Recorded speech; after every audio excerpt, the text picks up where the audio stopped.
Good afternoon. Thanks so much for joining.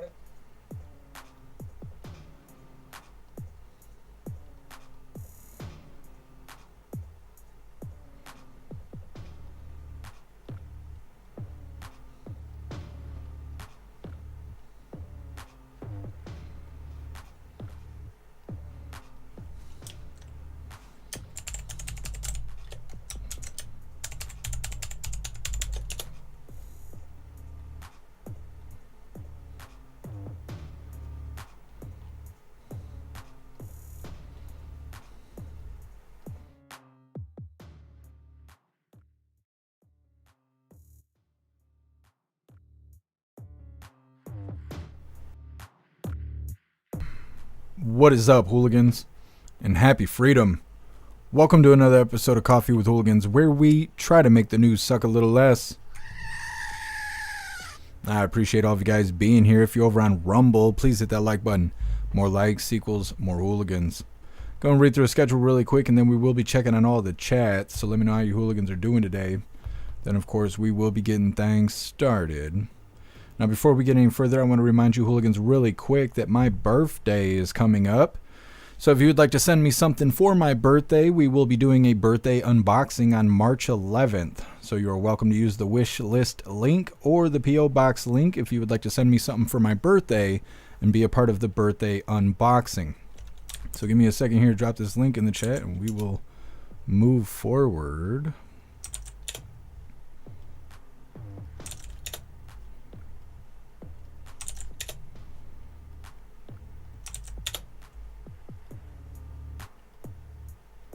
Come on, X.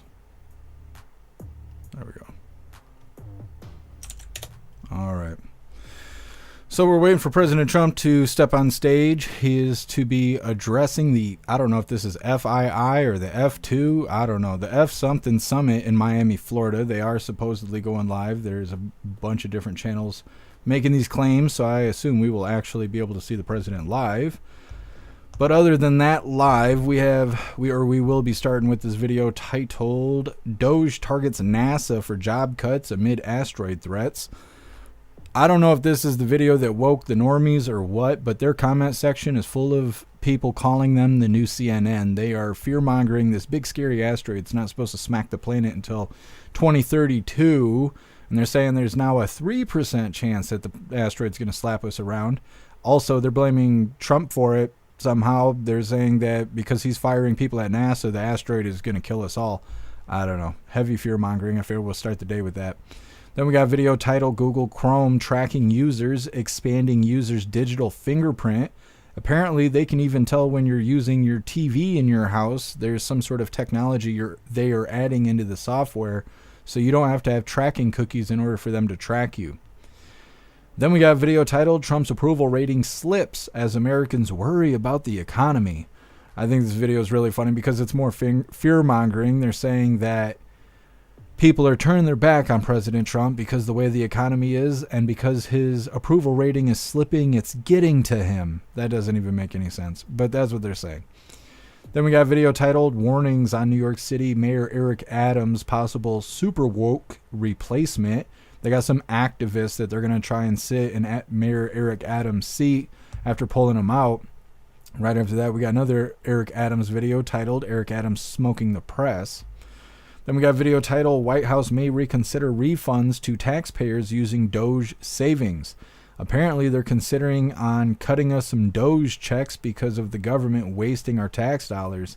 Now, it doesn't sound like they have a whole lot of reason to believe that. I guess the idea had been mentioned or something by Elon, and so now they're kind of passing this idea around. I don't think we're going to get DOGE checks, but they're waving that idea around in the air. Then we got a video titled USDA proposes ban on buying junk food with SNAP benefits. I think this is all right for the most part. I know some people need help, and that's what these programs like SNAP are for. But I think the majority of people who are accepting welfare from the government don't actually need it. They're just scamming the system to get it. So if you can't buy junk food with your welfare, I don't have a problem with that. You want to buy junk food, go get a job.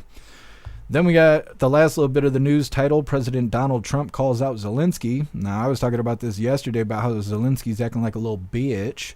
because they're trying to get the peace settled between Russia and Ukraine, and Zelensky doesn't like that his checks are going to stop. And so, well, President Trump's firing back at him. Then we got two funny videos of the day. First one's titled, Firm Parenting Gets the Job Done. Then our official funny video of the day is titled, Chucky Has Changed. All of that's coming up next, but first we're going to read through the chat and see how you hooligans are doing today. What is up, everyone over on jeffmaclive.com? What's up, Astro Hammer? What's up, Hair Juicer? What's up, Turbo? What's up, Snooks? What's up, Guess MJ? What's up, Jay Spray? What's up, Zero? What's up, Damsel? Happy freedom, you hooligans. Appreciate all of you guys being on the website. And what is up, everyone over on Rumble? Bobby, you were first today. And I appreciate you racing the chat, Bobby. What's up, Tony Rez? Happy freedom to you. What's up, Ghostly? What's up, Mr. B New? Happy freedom. What's up, Puffin Stuff? What's up, Rappy? What's up, Mary Todd? What's up, Cricket Kiss? What's up, Tree Herder? Happy freedom to you. What's up, Guessum J? Appreciate you being omnipresent. What's up, Girth? Happy freedom to you. What's up, Zupia? If I didn't get you already. What's up, MC? What's up, Stoner? Appreciate all of you hooligans being over on Rumble. Let me make sure we got everybody here. What's up, Too Old to Care? Happy freedom to you. I think we got everyone. Hit that like button over on Rumble. See if you can get us on the front page. What is up, everyone over on Kick? Snooks, I think it's just me and you. What is up, everyone over on Twitch? What's up, Tony Rich? Happy freedom to you. What's up, Jay Blazer? Happy freedom to you. And what is up, everyone over on the communism platform? Guess I'm Jay. You were first over here. Appreciate you being omnipresent. What's up, Toy Mafia? Happy freedom to you. What's up, Thomas? A girl and a German Shepherd. Happy freedom to you. Thank you for joining us. What's up, James? What's up, Lisa? What's up, Cheeky Chops? Happy freedom to you. What's up, Lenny? Happy freedom. What's up, Lisa? Let me see. Make sure we get everybody. Who are you? What's up, Mitsubishi? Happy freedom to you. What's up, Kevin? Happy freedom to you. Tony Rich. Appreciate you being omnipresent. What's up, Scott Johnson? What's up, Rhyme Time? What's up, Mike Ingalls? Happy freedom to you. What's up, Gen X? Let me see. The chat is jerky over here on GoofTube. What's up, Tim? Happy freedom to you. What's up, Cruz? Happy freedom, you hooligans. What's up, Dennis? Appreciate you sliding through. What's up, Damon Walker? Happy freedom to you. All right, hooligans. Hit that like button over on the communism platform. And what is up, everyone over on X? Tony Rich, you're omnipresent. Appreciate you. Well, President Trump's not on stage yet, so I think we'll just go ahead and move on with things. I got this pulled over on the side monitor here, so if he decides to step on stage, we'll go ahead and give him priority. But until then, we're going to go ahead and get into things. Like I said, we're going to be starting off with this goofy-ass video from NASA. It's not from NASA, but it's about NASA. It's titled, DOGE Targets NASA for Job Cuts Amid Asteroid Threats. I don't know. I'm not scared of the asteroid at all. Now, before we get into this, I want to remind you hooligans really quick. We have these epic winning t-shirts. Now, this design was created by Alistair, and Alistair is a badass in just about everything he does. So I will be posting his link in all of the chats for you hooligans to have the opportunity to hire him for your creative needs, because if you think it, he can create it. Now, this design does come in shirts for men, shirts for women, tank tops for men, tank tops for women, pullover hoodies, zipper hoodies, coffee mugs, stickers, dog tags, and we even made tumblers in this design. Today I got on the plain Jane Jeff Mac t-shirt. I will be posting all the links in the chats while we're watching this first video. Right now, NASA is facing some significant job cuts as part of the Trump administration's efforts to streamline federal agencies. Sources within NASA reporting that roughly 10% of the agency's workforce has been laid off, or about 1,700 employees. Space exploration groups are warning that these cuts could bring NASA's workforce to its lowest level since 1961. That's 8 years before the moon landing. And then there's this. The rise of the risk of an asteroid hitting planet Earth has now risen to the highest ever recorded. NASA is saying there is more than a 3% chance that this asteroid, nicknamed the City Killer, could hit planet Earth in 2032. The chances seem slim. However, this is an increase from earlier impact estimates. It was previously at 2.6%, potentially causing severe devastation if it were to hit a populated area. News Nation's Alina Shirazi is in Washington with the latest on this. I mean, it sounds scary. What are they saying about the risk and the reason for the increase? Yeah, Marnie, great to be with you. Well, the probability does keep rising for this asteroid to hit Earth. And now we are at a 3.1% chance. So that's a 1 in 32% chance that this could actually happen. That's the probability there. But NASA is calling it a city killer if it does hit. But the good news is officials with NASA do tell me that chance could get lower and lower as we get closer to 2032, which is the year that this asteroid is projected to hit. But NASA has the tools in their toolbox to figure out its projected path and how large this asteroid really is. In March, NASA's James Webb Telescope will start to use its mid-infrared instruments to study the thermal energy, which is essentially another tool in figuring out what the size of this asteroid really is. And another fact here, the Earth is 70% ocean. That's reassuring. Much of the object's estimated path is supposed to pass over that empty ocean. Marnie. Well, I know you've got some friends over at NASA. What are you hearing from your sources on this whole thing? Yeah, Marnie, I did actually get to speak with them yesterday. As soon as I saw this, I said, what's going on, right? Bottom line, NASA officials have pointed to other asteroids in the past that they say they've handled with things like the DART mission, which is something that I've covered. It's also called the Double Asteroid Redirection Test. In 2022, they successfully altered an asteroid's orbit, which is the first time that humans actually were able to ever do that. There is a NASA team that is dedicated to working on the asteroid as well as its threats, and I plan on speaking with them as well later today to see what they have plans. Thank you for watching. Go to News Nation. All right, a little fear mongering there to start the day. Be afraid of the big scary asteroid.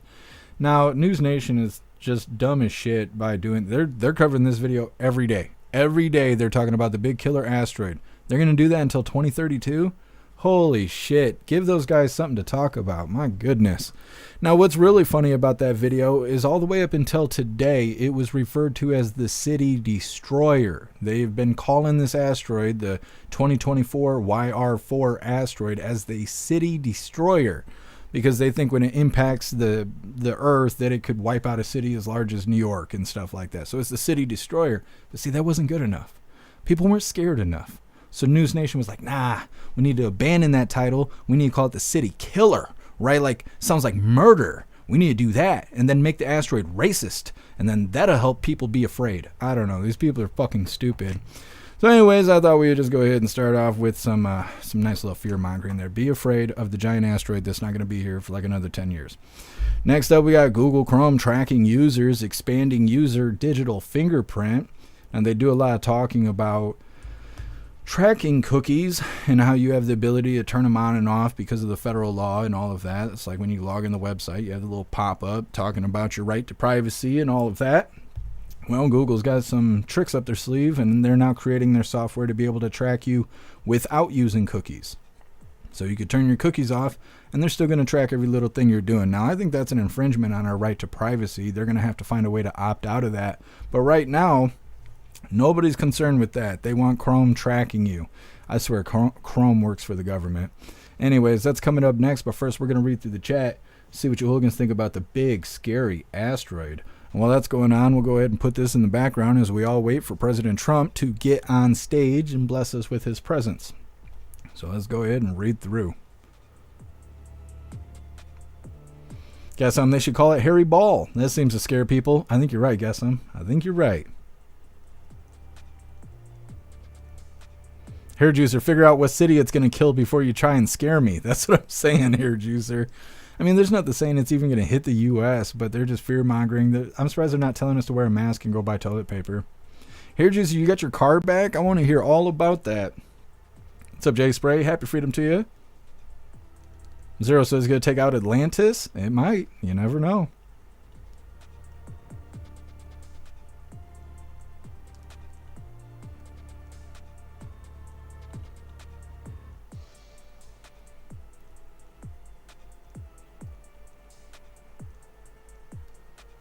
Guess Google can't track what you're doing on other things, can they? They're saying that even your TV can tell your habits and stuff like that, and it reports back to Google. So stop molesting your Roomba. It's telling Google what you're doing.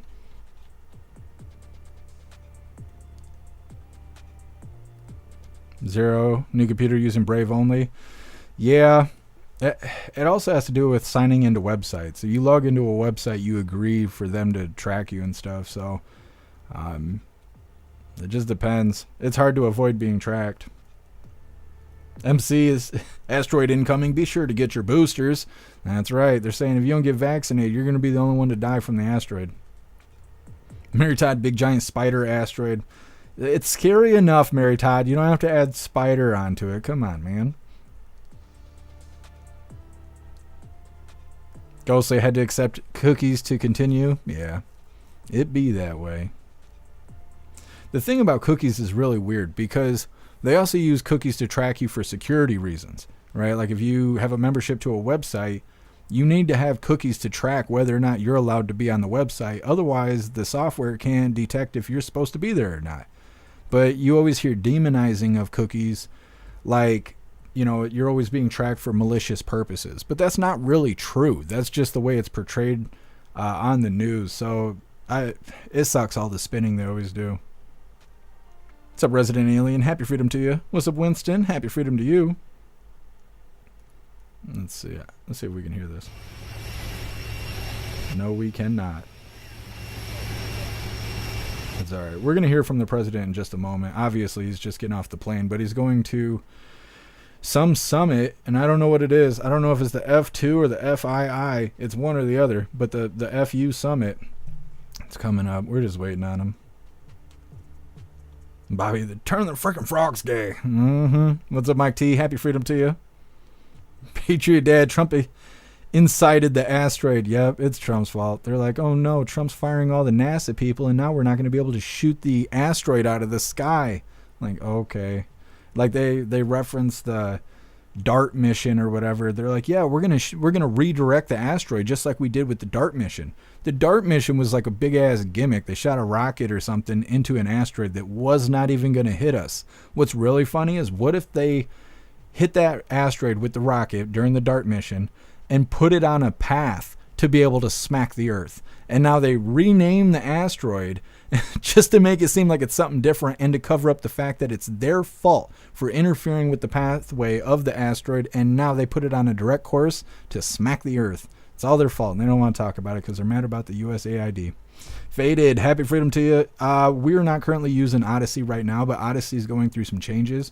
When they're complete with their transition, we're going to give them another try, but right now it just drains the live. It buffers every 10 seconds, and then it ends up just killing the entire live. So once they get through their transition, we're going to give Odyssey another try.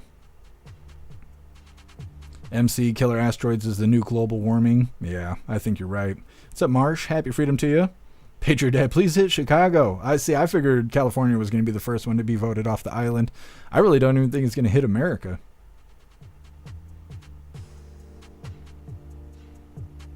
Dudden, you could tell these are women. They don't understand big rocks hitting water. Yeah, Dudden, it's something built into us. Papa Stuff, great movie. Yeah. Pickle Fingers, y'all go watch Armageddon now. Happy freedom to you, Pickle Fingers.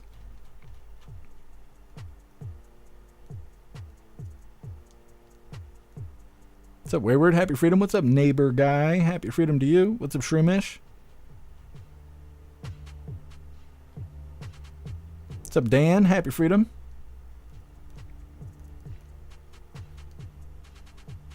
What's up, Viola? Neighbor guy, you are omnipresent. I appreciate you.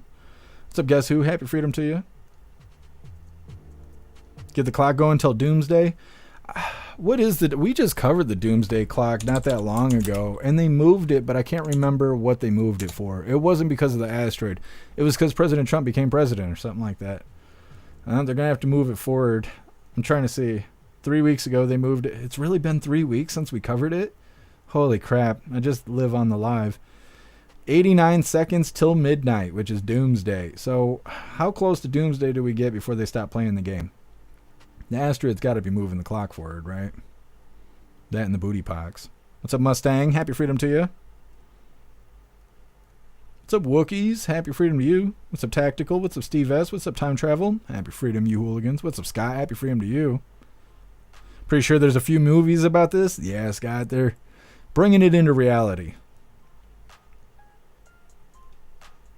It's going to be disappointing when nothing happens. Remember all the fear-mongering for 2012? Remember we were all going to die because the Mayan calendar ended at 2012? So we were all going to kick the bucket. Well, good. We got 7 years, 8 years or something to worry about this stupid rock smacking the earth. Watch it not even happen.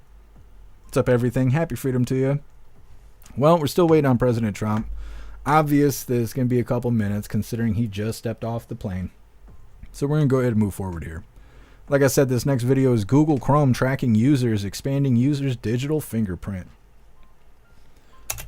So if you're not afraid of the Asteroid, well, we got some Google user tracking crap for you to be afraid of. So, clear your browser history and all of that. Either way, hit the like button if you got a like button, and let's get into this. If you use Google Chrome, there's a strong chance that you are being tracked. While the tech giant is giving users the choice to get rid of tracking cookies in a new upgrade, a new update could mean bad news for those same users. The National News Desk, Jeff Harris, joining us. Jeff, you spoke with cybersecurity experts tonight. What does this mean for your privacy? So if you've been online before, you know what tracking cookies are. A new upgrade by Google will allow users to turn them off completely. But a new update that's just gone live, it's now active, allows digital fingerprinting on all devices. Forbes is reporting as of February 16th, fingerprinting has been expanded to track all devices, including smart TVs and gaming consoles. Fingerprinting is a technique that identifies and tracks devices by collecting and then analyzing characteristics even without cookies in place. It's used for many different reasons, including marketing campaigns and also advertisements. Anything that you're using, any kind of device that is connected to the internet, even your home devices that you have attached that goes out to your accounts that have any kind of interface that deal with Google is going to be tracked. Now, there is no way to stop the fingerprinting. A mandatory opt-out option will have to be created in order to change that. To make data collection safer, Google says it's investing in privacy-enhancing technologies, but so far, no specifics have been released about how the PETs will protect user privacy. Okay, so Google's developing software to be able to track you without cookies. They have not provided a way for you to opt out of it yet, and they're working on it. Oh, okay. And they're saying it's already going on. It's already happening. Anywhere you're pinging off of different devices and stuff, they're just tracking what you're doing. I don't know. I know they're not impressed with me and my search results, I'll tell you that. Next up, we got Trump's approval rating slips as Americans worry about the economy. Now, they use this incident to try and say, like, this is hurting President Trump's feelings. He's getting depressed now because Americans, well, they're just not approving of everything he's doing, even though he's doing everything that we fucking voted for. Doesn't really make a lot of sense, but it's the news and they're going to spin it however they want to. So anyways, that's coming up next unless President Trump hops on stage. So let's go ahead and read through the chat. See what you hooligans think about Google Chrome finding new ways to track what you're doing and invade your privacy.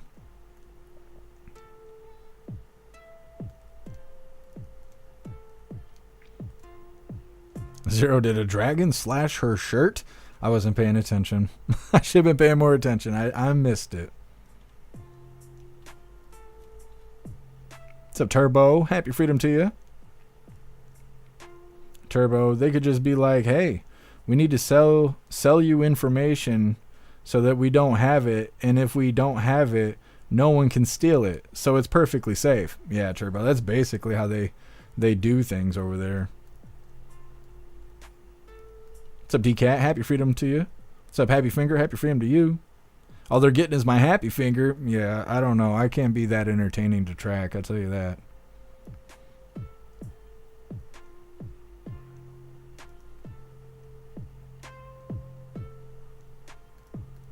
Holy Snooks, I can't believe you just said that in front of everybody. Holy. And Windows is doing the same thing? Yeah. Oh, Facebook is really bad about it. They don't even talk about Meta and all that stuff. Josh Hawley and all them, they called in Meta and YouTube and a bunch of other people and were discussing how bad Meta tracks us, and they're the worst. They're so bad that if you sign up for Facebook, they track you the rest of your life. Even if you sign into new devices and stuff, as soon as you log into your Facebook account, they just leech right into your phone, and they don't stop tracking you. Of course, Josh Hawley brought it up, called him out, proved what was happening, and then nobody did anything about it, and they just continued to treat us this way. Kevin, what if 2012 did happen and we're all just ghosts who don't know that we're dead? Well, what's really funny about that, Kevin, is that China or Japan or somewhere, they went out there and told their people that we were passing into a new dimension in 2012 and that we would be in that dimension for like 100 years or something like that. And they like scared all of their people to think we weren't going to die in 2012. We were going to pass into a parallel dimension. And so, I mean, you know, right after that stuff, then we started getting the weird shapeshifters and people were crying about racism, even though racism hadn't been happening. And, you know, I'm kind of inclined to believe we might be in the other dimension. What's up, Electric Hammer? Happy freedom to you. Ghostly Y2K, that was fun. Yeah, I was like 11 years old during Y2K.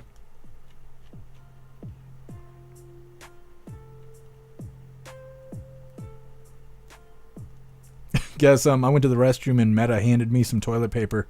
They know. They do get some. They know. What's up, white guy? Happy freedom to you.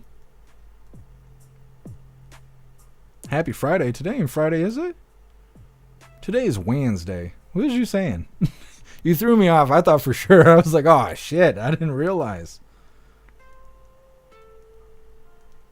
Guess who? Some of us have never left their Y2K bunkers. I believe it. I never came out of the lockdowns. My friends give me shit for it all the time.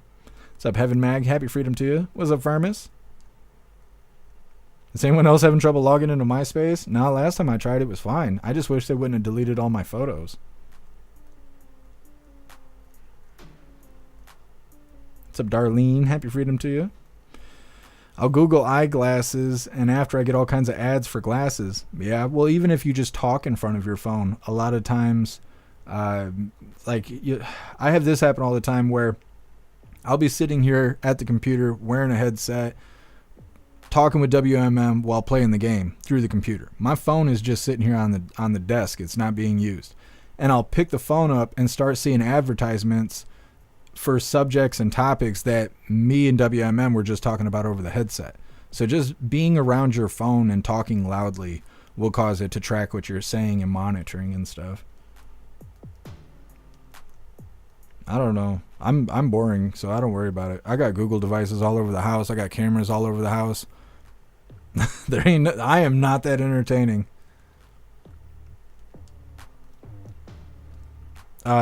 No, Snooks. I don't think Y2K is a lube. I think it's...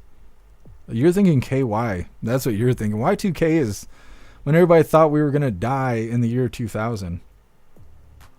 Picture Dad deleted my Facebook in 2020. Don't miss it. Yeah, well, they said even if you delete it, it doesn't prevent them from tracking you. That's why you could always bring your Facebook back. All you got to do is sign into your account and they'll bring it back because they don't erase it from the servers. Well, how long is this next video? Not even 2 minutes long, so we got time. We're going to still be waiting for President Trump, but we're going to go ahead and move forward here. This next one is titled, Trump's approval rating slips as Americans worry about the economy. Now, I think this is nonsense. And they talk about it in a way that it's hurting his feelings. It's weighing him down that Americans aren't approving of what he's doing. Again, I think it's bullshit. People are on the internet talking about how they ain't tired of winning yet.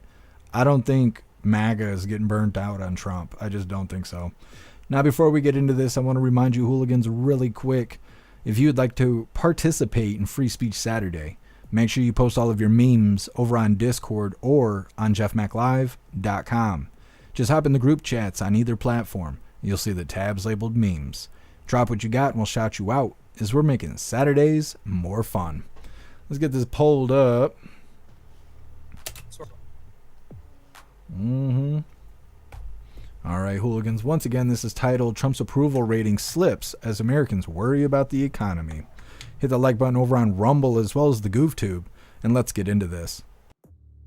So our latest Reuters Ipsos poll shows 44% of Americans approving of Donald Trump's job performance in his first weeks in office. That's down marginally from our findings in the past month, but doesn't show really significant change. What we have seen is a little bit of hardening on the other side of the ledger. The percentage of Americans who disapprove of his job performance is up to 51%, and that's a 10 percentage point increase over the past month, past few weeks. And what that suggests is people who maybe early on thought, well, this is the new president, let's give him the benefit of the doubt for a little while, are starting to form opinions, and those opinions may be negative. As we know, Trump campaigned, really focused on the economy, really focused on fighting inflation. That was a major part of his promise. And our polling is showing that Americans are worried about the economy. Overall, the portion of respondents who approve of Trump's stewardship of the economy is 39%. That's down marginally from 43% last month. But the share of Americans who think the economy is on the wrong track rose to 53%. That's a 10 percentage point rise from January. And that does show that economic worries are there. They're not going away, and they may be starting to take a toll on Trump. Yeah, it's taking a toll on Trump. Your fudged up numbers that you created, and that's Reuters, by the way, or routers, whatever the fuck they're called, Reuters. The orange people. All mad. Oh, yes, it's deeply affecting President Trump. He sits there and he looks at those approval ratings and he goes, oh, no. What will I ever do with myself? Better go play a game of golf. Stupid. He doesn't seem like his feelings hurt to me. We're going to know here in a little bit because we're waiting for President Trump to get on stage here, which I imagine won't be too much longer. He's already 30 minutes late to the summit, and these people are getting seated. They were all standing and stuff, so I'm thinking it's going to be underway pretty soon. We'll see. Is his feelings really hurt over approval ratings? I don't think so. Next up, we got two videos we're going to play back to back with Mayor Eric Adams. First one's titled Warnings on New York City Mayor Adams Possible Super Woke Replacement. They're trying to replace him with some BLM activist kind of person. Then the second video is Eric Adams smoking the press.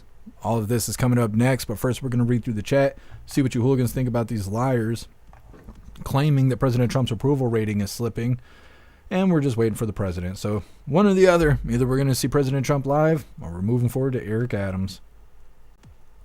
Dan, I don't believe any of their polls. I don't either, Dan. I don't believe any of that stuff. I think it is all manipulated. Either they're lying about the polls in general and they just ask their staff to vote in the polls, or they're really biased about it. They go into heavily liberal areas and have all those people vote. Like they know what they're doing. It's just like fishing. You find a good fishing spot based on the fish that you're trying to catch, right? You don't just throw it in a mud puddle and be surprised you're not pulling bass out of the mud puddle, right? You think about it strategically. You go fish for the fish you're looking for. These assholes are doing the same thing.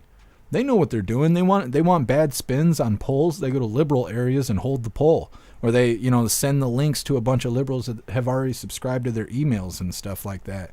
It's all manipulated. I don't believe any of it.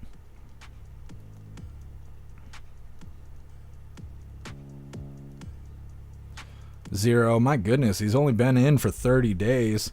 What the heck? Give him at least 6 months. Yeah, well, that reminds me of the liberals. They're like, why is egg prices so high? I thought he was going to fix the economy. What do you mean? Biden was in there for 4 years and all he did was increase all of the prices. He had 4 years to fix things and all he did was wreck it and make things worse. Liberals are so stupid. Hold on, I'm going to look for something because I saw something earlier that liberals were doing against President Trump that was really stupid. Let's see if I can find it really quick. Making some sort of weird claims about him.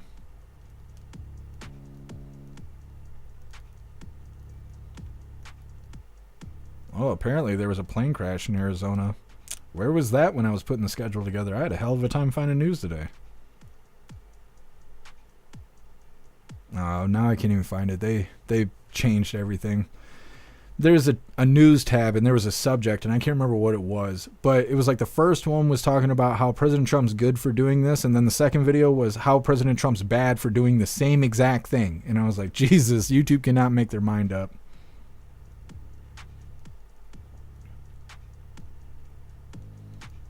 guess I agree. Most guys always embellish their polls anyway. I mean, it's it's the way we're built. Guess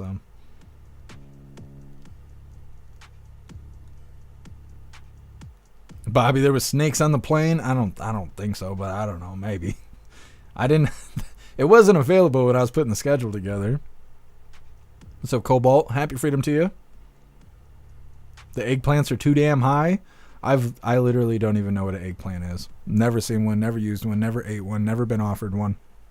I'm not even convinced they're real. Kind of like Australia. Either way. Oh, and I did go to Walmart and I did check on the egg prices. Let me see if I can find it really quick. It's like $5 for eggs. Is that a lot? I was telling you guys before, I don't be buying eggs, so I don't really know. Let me find it really quick. Scrolling my life away.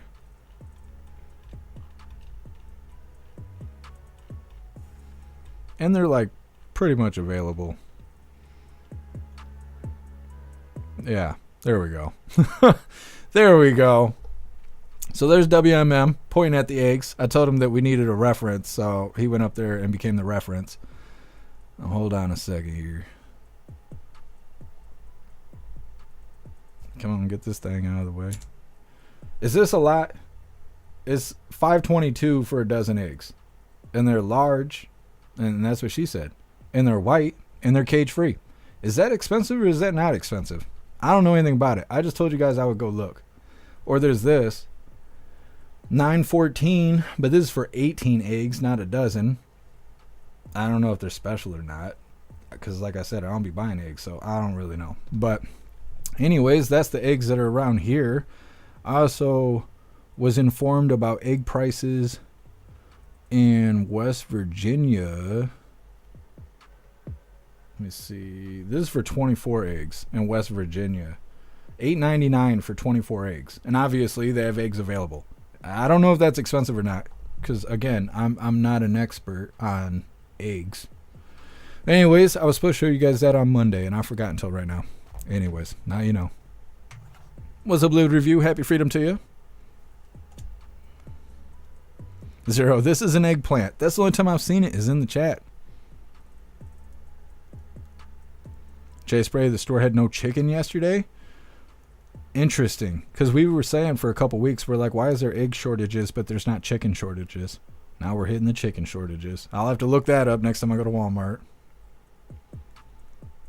Turbo, don't tell my chickens there's a shortage. They might start slacking off. Yeah, Turbo. Got to keep the grift going. Keep them occupied.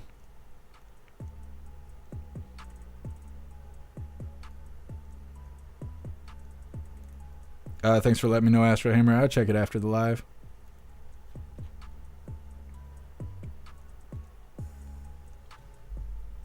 Cricket Kiss, same with BBC, New York Times, and others. Paid propaganda, BS. Yeah. Yup.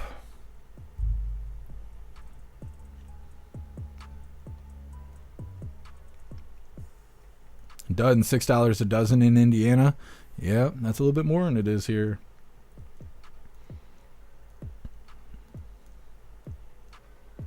Ghostly, $3 for 12 is normal. So I guess they are a little expensive here, but they're available. They're not scarce like some of these videos we've been covering lately. Supia, $3 for a dozen eggs in Wisconsin. See, that's a good deal. See, it seems to be like regional. Like some areas can't even buy eggs. They're not even on the shelf. Other areas, they're available, but they're very expensive. We covered that Trader Joe's is restricting buyers to only be allowed to buy 1 dozen eggs, 1 carton of eggs per day. But then like here, we got eggs all over the place. They're $5, but they're everywhere. We're not short on eggs over here. Picture Dad, $7.50 at Kroger. Yeah, that's pretty expensive. Cobalt WMM for scale. Yeah, and he's a giant. He's like 6'3" or something like that.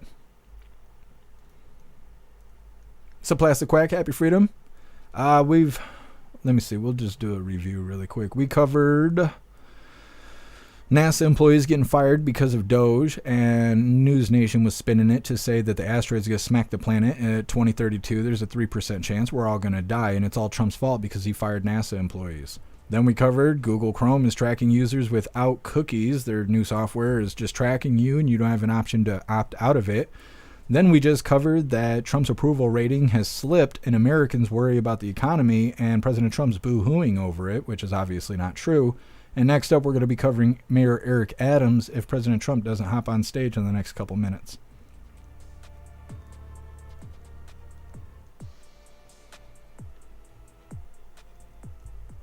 He do. Happy freedom to you. Come, Asteroid, come. I'm telling you, it's not even going to smack America. It's going to hit some other country, and everyone's going to be disappointed.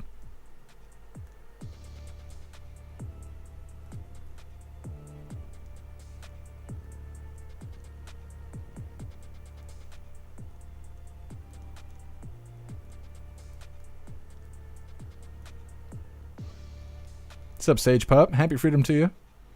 Too old to care? Nah, we don't want no shape-shifting chickens. They're out there pretending to be roosters. I'm like, no. We're not going to respect their pronouns. What's up, Lisa? Happy freedom to you.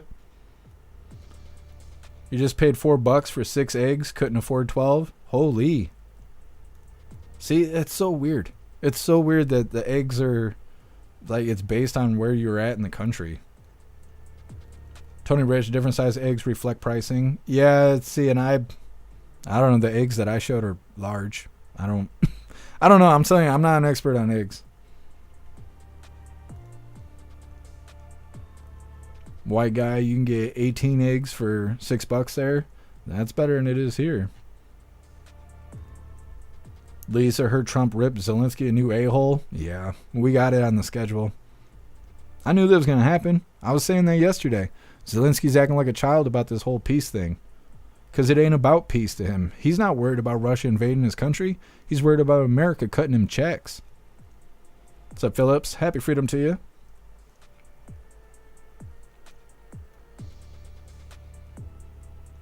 Lenny. A dozen organic brown eggs, cage-free, at the local Aldi's in South Mississippi is $7.05. Plain white eggs are $6.05. It's a little bit more expensive there. It's not bad, though. When we're covering these news things, they're saying it's like $11 for eggs. Or you just can't even find them.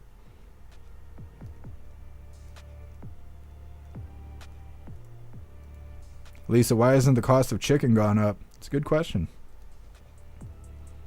Firm is lab-grown chicken meat in the future? Yeah. They've already been 3D printing fish and stuff like that, like fish fillets, but it's 3D printed. So, yeah, I'm sure chicken is next. Wookiees, different chickens. You have meat chickens and egg-laying chickens. Yeah, but the bird flu doesn't discriminate. So if the bird flu's killing all the egg-laying chickens, why ain't it killing the meat chickens? That's kind of what we were talking about over the last week.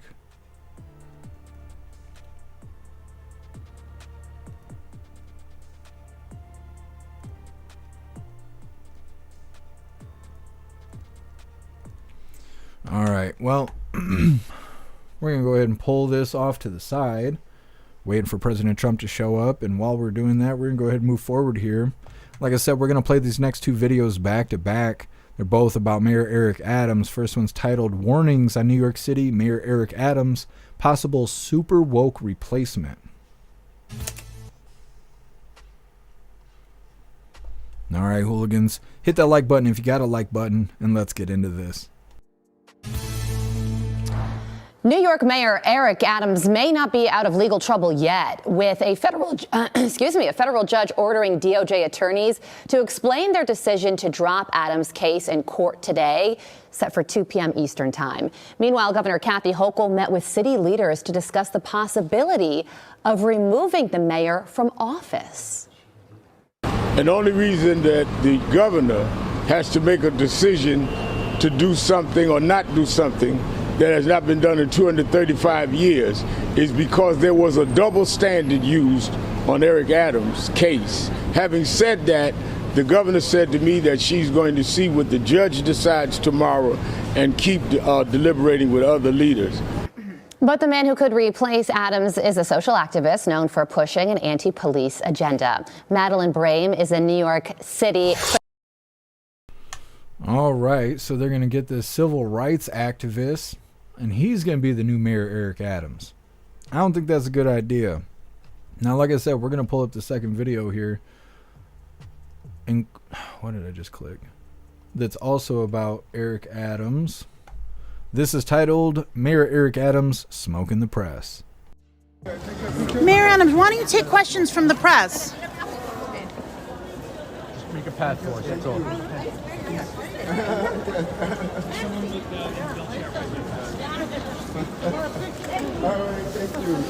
Why don't you take questions from the press? Y'all liars. What are we lying about exactly? Yeah, what are we lying about exactly? Mayor Adams. Smoking them. He said, because y'all liars. Well, he ain't wrong. It's funny to see the evolution of Mayor Eric Adams going from being really woke and advocating for border crossers to being dissed by Biden, no federal funding. Then he turned his back on Biden. Then Biden sent the DOJ to go after him, claiming that he was receiving campaign donations from the Turkish government. And then all of that just disappeared because President Trump supposedly did something to make it so Mayor Eric Adams' charges were dropped. Now that it looks like President Trump is protecting Mayor Eric Adams, all his compadres and corrupt buddies, they're all turning their back on him. And it's really funny because we kind of saw the same thing happen with President Trump. Everybody used to love Trump till he ran for president. Then he was Hitler. Then he was a threat to our democracy and all this other stuff. And that's what they're doing to Mayor Eric Adams right now. And they're trying to throw him out as if he's a bad person to replace him with a civil rights activist, which sounds good on the surface, but for the last 5 years of the nonsense we've been covering, activists usually aren't the kind of people you want to be in charge of anything. They're a bunch of radicals, unfortunately. It's just the way it is. Anyways, next up, we got the White House may reconsider refunds to taxpayers using DOGE savings. That is a nightmare of a title. They're trying to say that DOGE may cut us some checks because of all the wasteful spending the government's been doing. Now, this is more like a fun idea than anything else. It seems that Elon had thrown this idea out there as like a suggestion or just thinking out loud, and now the news is running with it. Unfortunately, it's going to create hopium, where people are like relying on these DOGE checks that nobody's even really said that we're going to get. And then if they don't happen, then everyone's going to be mad at Trump like it was his fault. That's the unfortunate thing about this level of news here. But either way, before we get into that, we're going to read through the chat, see what you hooligans think about Mayor Eric Adams. Also, they just threw the presidential seal up on the podium just 2 seconds ago. So I assume President Trump is going to be showing up on stage any moment now. But either way, reading through the chat. Russell, happy freedom to you. The press lies about everything. They do. They don't have to, but they do.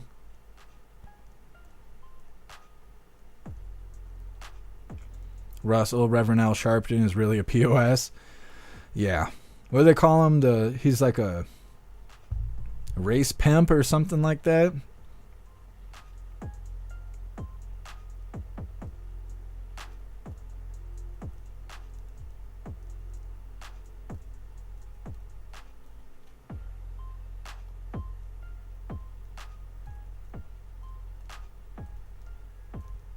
MC, the 5Gs is only the result of fraud savings.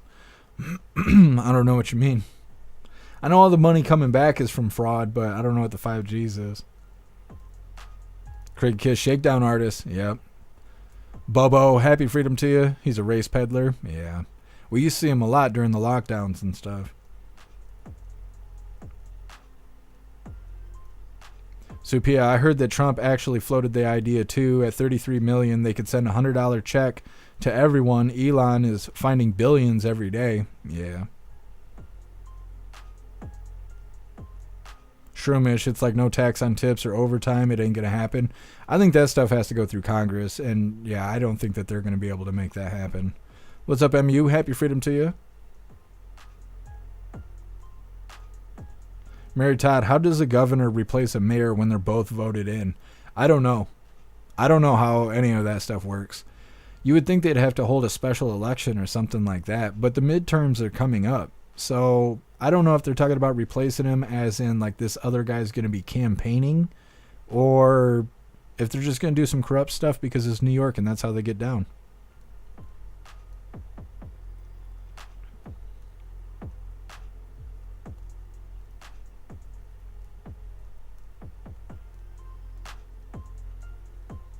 Bobby, you went to the Diddy parties? Oh, I wouldn't be surprised at all.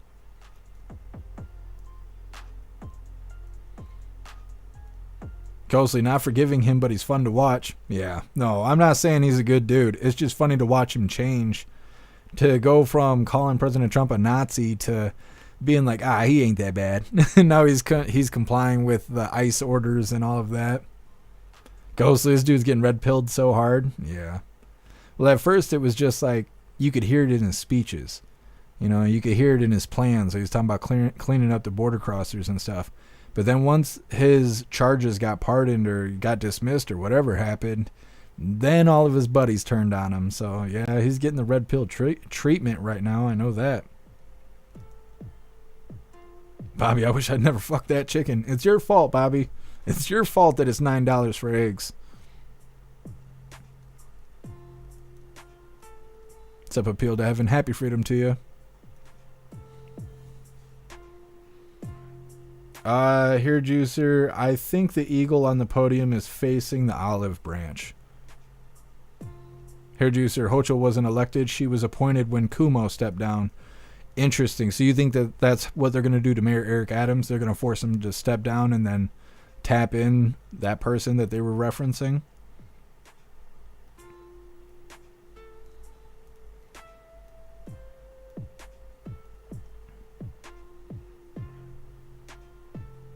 Thank you so much. Hold on, what is this saying? Thank you so much, Twitching Bad, for continuing the membership program over on Twitch for 12 months. You're officially a hooligan. I appreciate you, Twitching Bad. Thank you. And thank you for gifting a sub over there. You're awesome.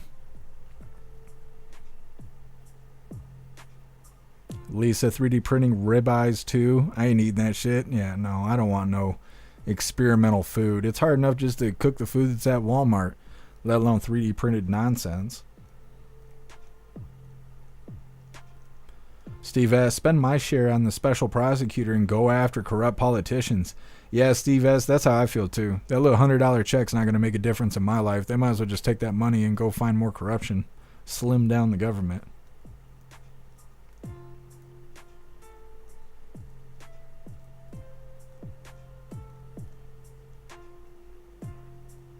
Steve S., 35 trillion in debt, save 200 billion. Might be too early to celebrate. Yeah. Like I said, I'm not getting my hopes up for it. What's up, Too Real? What's up, Proud Ankle? Happy freedom to you.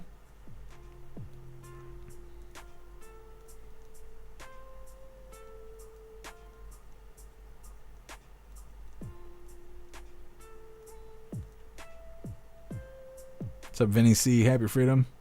What's up, Chris Crow? Happy freedom to you. What's up, Shane? Jules, farm fresh eggs from the neighbor.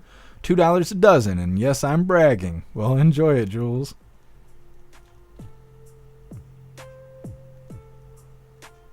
Heaven Mag, they found over 4.2 trillion, not 200 billion. Well, let's check.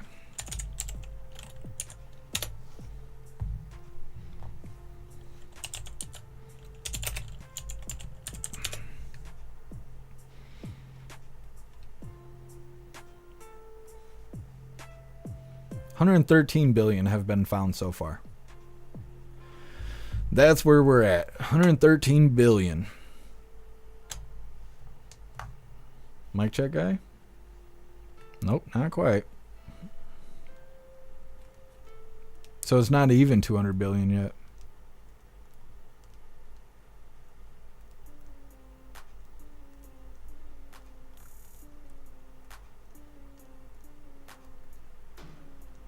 Mary Todd, you know if 5K is given, do we have to pay taxes on it? I don't know where this 5K is from that you guys are talking about in the chat. I haven't heard anything about people getting no 5K or nothing even kind of sort of close to that. So I don't know where that's coming from. But yes, most likely you would have to pay taxes on it, but I don't know, because they didn't tax us for stimulus. They gave us stimulus during the lockdowns, and as far as I know, there wasn't any tax on it. Now, traditionally, if you make more than $600, you do got to pay taxes on it. But I think that this is considered special circumstances. And again, there's nothing saying that we're actually getting DOGE checks. So I wouldn't get my hopes up too high if I was you guys. Hidu, you heard that the DOGE checks were $5K? See, and I watched a bunch of videos. I didn't hear anything about that. That would be interesting. What's up, McBeefy? Happy freedom to you.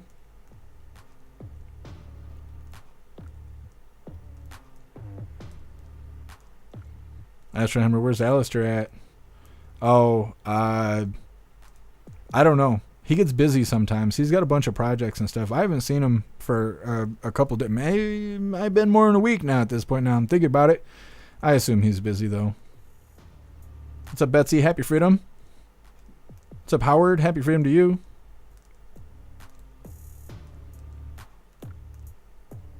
Brew Joe, happy freedom. How many governors are not elected? New York Governor Hochul was appointed. I don't know. I don't know how it works. Snook, stimulus is good anytime. I don't know. I didn't want the stimulus when it happened. I don't like free money. I don't like it at all. There's always strings attached, and if it seems free, that means that you can't see the strings. And I don't like that.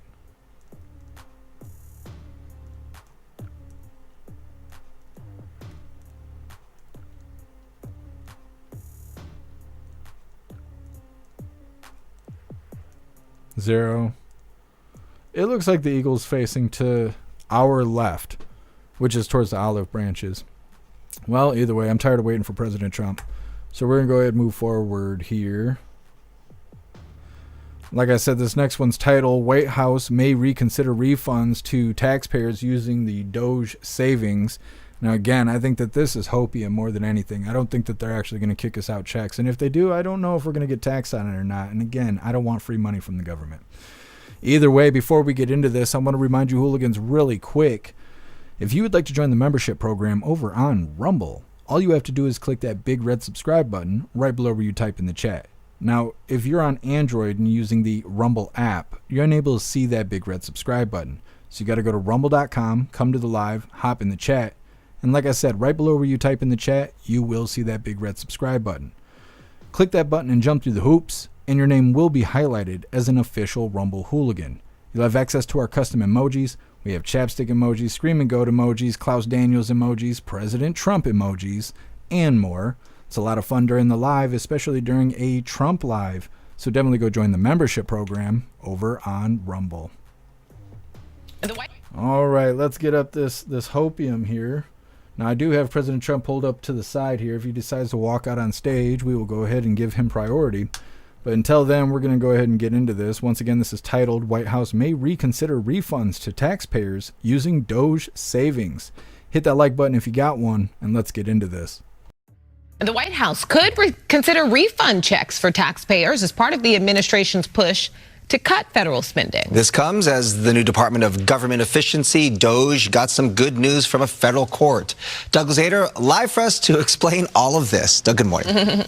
Bob and Brooke, good morning. We don't know if these checks will eventually be cut, but the idea apparently is intriguing to Elon Musk, and that may carry a lot of weight at the White House. I think he's going to find $1 trillion. Yeah, I think so. President Trump and Elon Musk setting their sights high for spending cuts during an interview with Fox's Sean Hannity.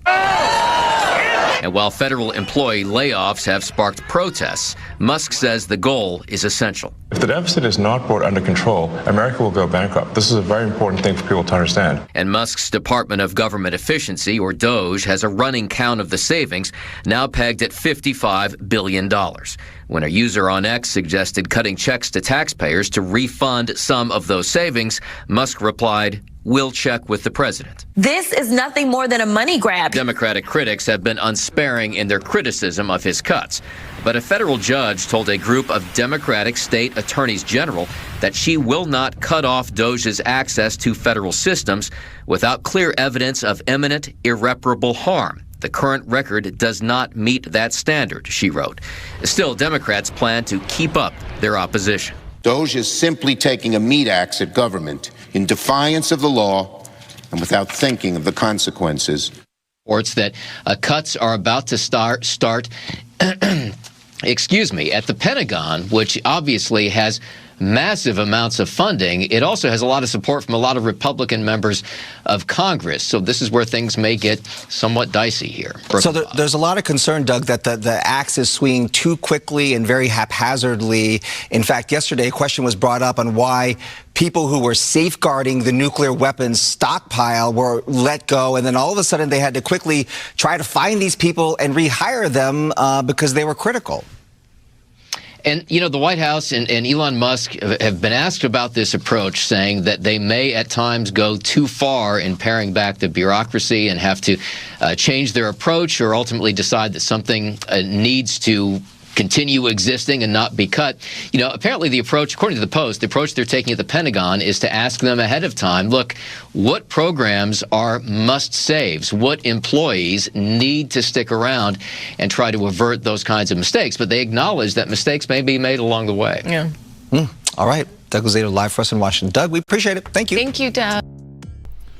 All right. Talking about DOGE checks and all of that. I don't know if they're just talking about that. It gives them a break from crying about what DOGE is doing and all of that. Not really sure. Like I said, I'm not really worried about these checks at all. It's a humorous idea, though. I would still rather they take the money and do something useful with it, considering that's what it was for, right? That's what they're supposed to be doing with our tax doll hairs, is that they're supposed to be doing things to make America better, to keep things rolling and stuff like that, not trying to create drag shows out in Iraq.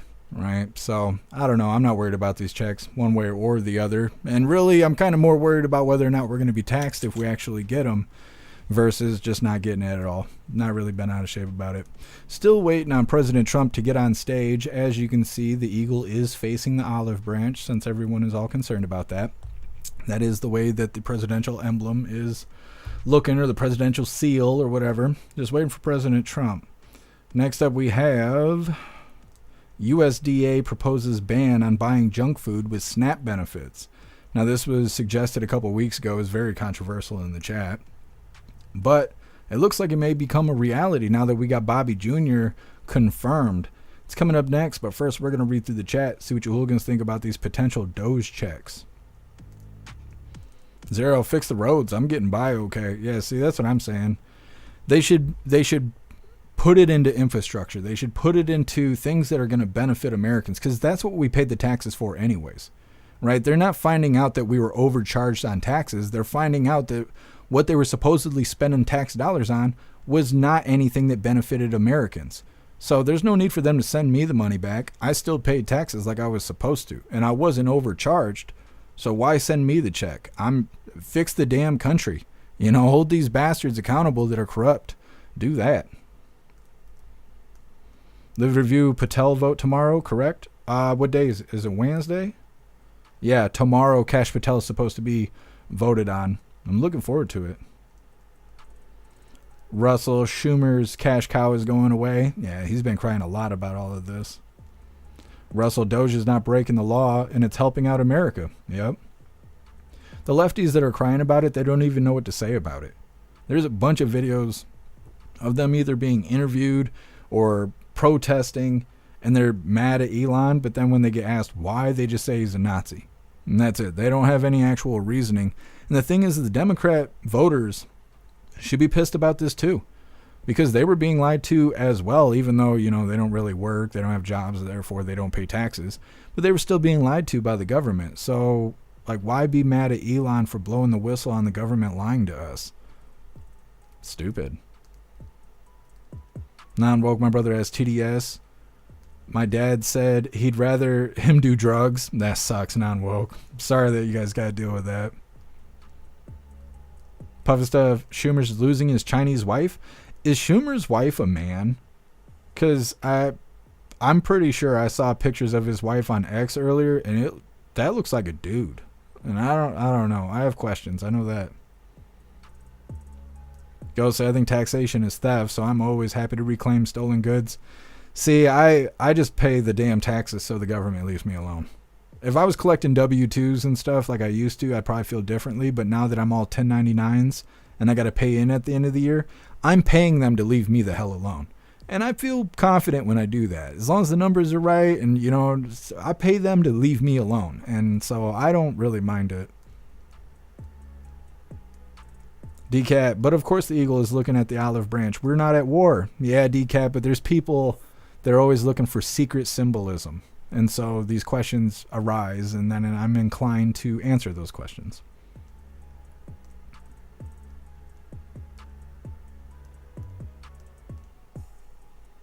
Dutton, I need to redo my floors and water lines. Yeah. I mean, it would be nice to get a little kickback. I haven't had tax returns in like 4 or 5 years. So I don't know. I don't think about life like that anymore.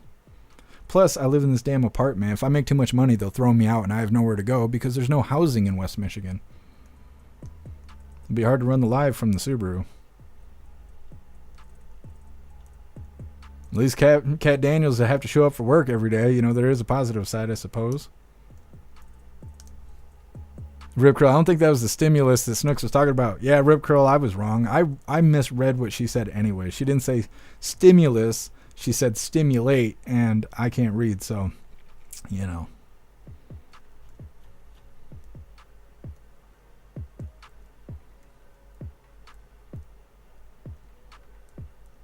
Winston, my dad works at NASA, and he says it's going to cost at least $5,000 per American just to keep the asteroid away. Yeah, Winston, I'm sure. I'm sure that's pretty close there. What's up, Jones' mom? Happy freedom to you. Have you seen the video of Jake Lang being kicked out of CPAC today? It was on the Gateway Pundit. No, I don't even know who Jake Lang is, and I didn't realize CPAC was happening today. I will look for it after the live, though.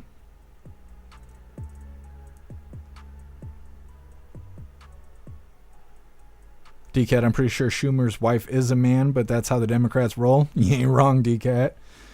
I don't know. I don't know why they claim to be so proud of being gay, but then they make their boyfriends dress up as women. I just don't get that.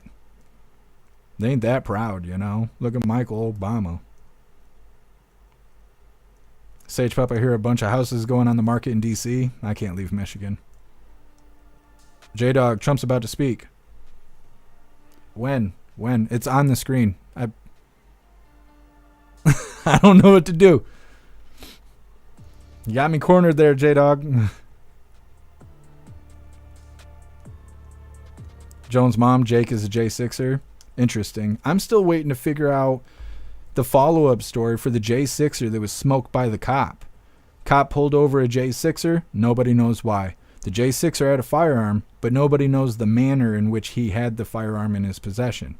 He resisted arrest, supposedly, but nobody knows why or how he resisted arrest. The officers smoked him, but nobody knows why he got smoked. And that's it. And there's no follow-up. I keep looking for it. There's no follow-up. But the comment section keeps saying, good, another dead terrorist. And that's it. So now I'm starting to kind of be concerned that they're not going to file a FOIA and they're not going to pull the body cam footage. And if they don't, then we're never going to hear a follow-up to that. And it's teaching people that it's okay to smoke J6ers. And so really waiting for the other part of that story to pop up. It's been weeks now. Josh 1776, happy freedom to you. I bet houses go up for sale when ICE runs through Michigan. I bet you're right. I hear they're in Dearborn right now. They were in Muskegon, but I guess they're doing major operations in Dearborn.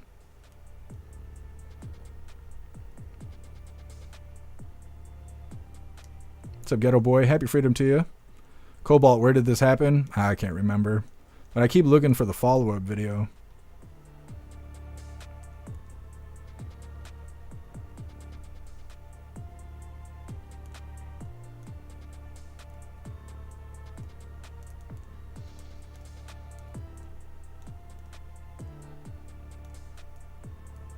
Lisa, we definitely should not be taxed on it. My God, we're taxed to death to take care of other citizens of the world. Send the bill for the taxes. Yeah, Lisa, they do tax us about everything.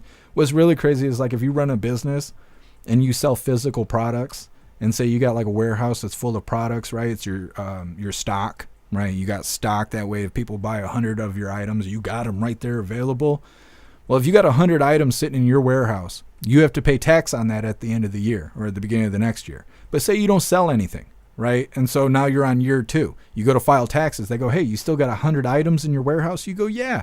They go, is that the same 100 items from last year? You go, yeah. They go, guess what? You're going to pay tax on that again. And you will continue to pay tax on that as long as you have stock in your warehouse, no matter how many times you've already paid tax on it. You paid tax to purchase it, then you pay tax to store it. And if you don't sell it all in the year, you will continue to pay taxes on that same stored stock. It literally doesn't make sense. It's crazy. What's up, Cinderella? Happy Freedom? There's beats playing. It's just turned down because I don't want it challenging what I'm saying.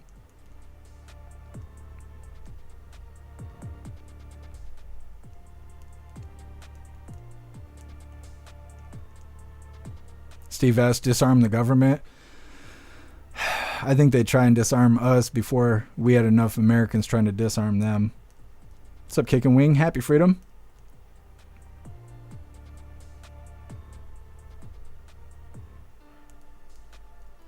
Everything. Dividends are taxable. Musk called it a dividend. So if we were to get DOGE checks, we would be paying tax if they classify it like that. Zero, have not seen any follow-up on here either on the Smoke J6er. Yeah, see, and like I'm saying, there's not enough mad people about it. But they were also really quiet about the story. There wasn't a lot of news organizations talking about it.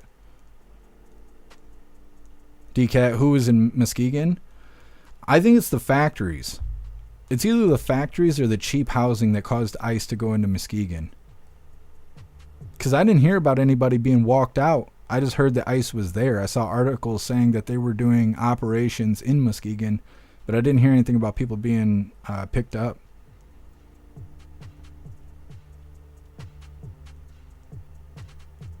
Cash flow, I haven't seen any press briefings in a few days. No, there hasn't been any press briefings. And I don't know why, but there just hasn't been. And happy freedom to you, Cash flow. White guy, nothing comes from the government that won't be taxed. Yeah. Like I said, I don't want checks from the government.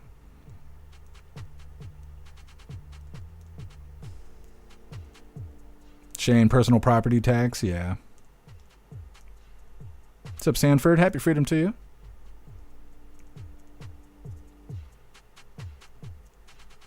Well, hooligans, we're going to move forward because, President Trump, he's lollygagging. Oh, well. He'll get there when he gets there. We know he's on the way. We watched him get off the plane.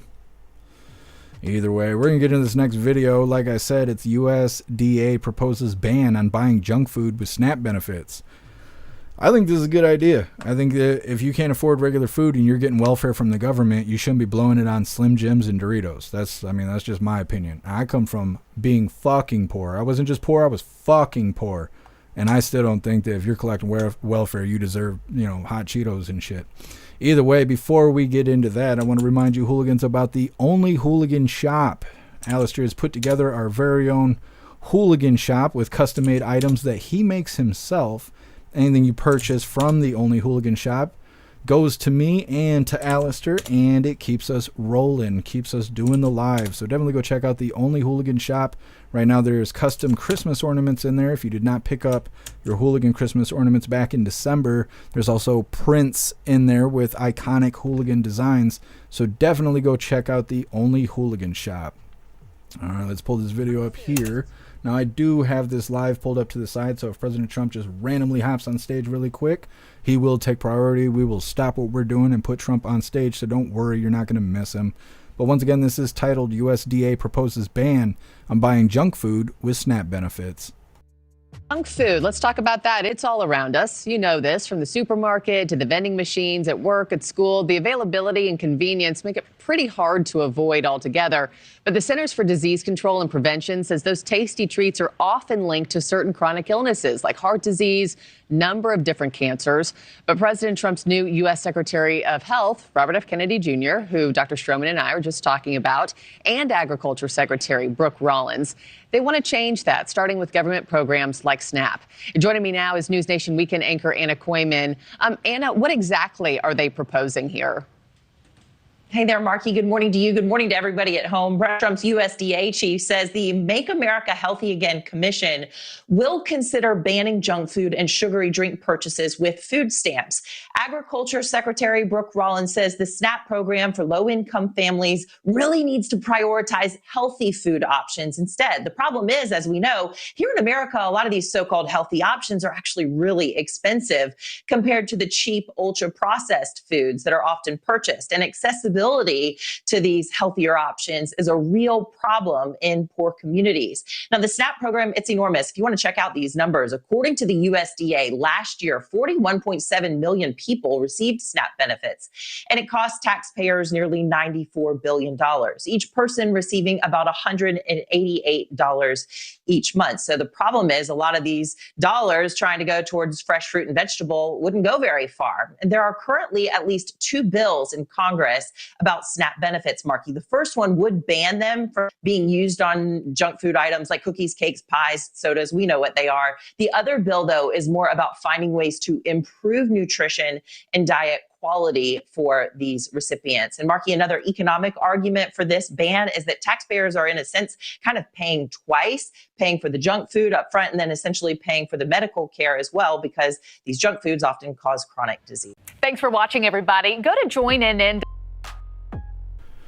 Well, we'll see how this goes. They did bring this up before. It was a couple months ago. We had covered a video where they were describing that this may be a thing, and this ended up being very controversial in the chat, which I don't really remember why, but some people felt very strongly about this. But either way, I think it makes sense. I think that if you need free handouts from the government, right, that you probably are not in a position to where Doritos are that big of a deal. Right? You should be buying meat and vegetables and things to cook for your family, staples like flour and rice and stuff like that. I just don't think that buying chips and popcorn and candy and crap is really a necessity. And if you're in a position where you're collecting tax dollars from the government to help you feed your family, well, then you should be focused on the necessities and not a bunch of junk food and bull crap. So I don't know. I think that this makes sense. And I just remember last time we talked about this, people were really bent out of shape about it. Now, I don't know. I've never qualified for benefits from the government. They've always told me, you're a man. Go get a job. It doesn't matter. The only time it matters is if you're a woman, especially if you're a woman with children. So this has never really applied to me in any fashion or any kind of sort. You know, the world treats men as wham, that's too bad. Pick yourself up by your bootstraps and go work until you die. And if you don't, well, you're useless to the world and you should delete yourself. That's how men are treated. So welfare has never been something I really put my eyes on. Don't care about it. Go out there and make money. There's so many ways to do it.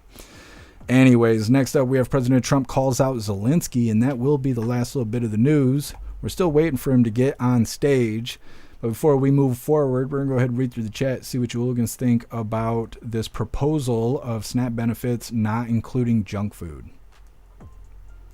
Turbo, they get ramen noodles, bologna, and Wonder Bread, maybe a little licorice as a treat. Yeah, Turbo, I suppose. I mean, I think Raymond's noodles is probably a staple. I'm not sure. You think that's junk food? You think ramen noodles is junk food? It could be. I guess it could be. I don't know. That might be the tiebreaker there. What's up, Cassie J? Happy freedom to you. Hair juicer, that'll cause riots in the inner city. Yeah. When I was younger, food stamps used to be paper doll hairs. My buddy's mom used to collect food stamps and stuff when she wasn't smoking crack all week, which, again, never really had a positive outlook on collecting welfare because it's always been these kind of people collecting it. Spending all the money on smoking crack and not paying the light bill, but thank God she gets $500 a week for us to go buy chocolate milk and Coca-Cola in the glass bottles so we could stay up all night on the weekends playing video games. I'll never forget my childhood. Yeah, we'll see. Snooks, ramen noodles is terrible for you? Yeah, they say that the flavor packets or whatever has like embalming ingredients in it, so if you eat enough ramen noodles, you're setting yourself up 1 foot in the grave. Zero, I couldn't get welfare benefits when I needed them because I didn't have kids and my husband was working. If he left me, I would have gotten them. Effing stupid. Yeah, Zero. The system's all messed up. They need reform for the way that welfare is distributed, and they need reform in the courthouses for how moms and dads are treated. It needs some equality there.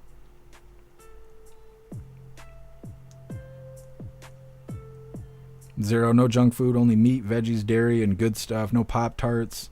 No pop, no snacks. Been saying that for years. Yeah, zero. Astro Hammer, they should ship out government food boxes with welfare cheese again. Is that how people bought welfare cheese? I know what cheese you're talking about, but I was too young to understand how people obtained it. It was like you go to a buddy's house, you open the fridge, it was either there or it wasn't. And I never knew how it got there. They need to be able to buy vitamins too, and they can't now. I don't think vitamins are considered food, but maybe. Are they able to buy medical supplies with welfare benefits? Russell, yeah, food stamps should not be used for junk food. Yeah.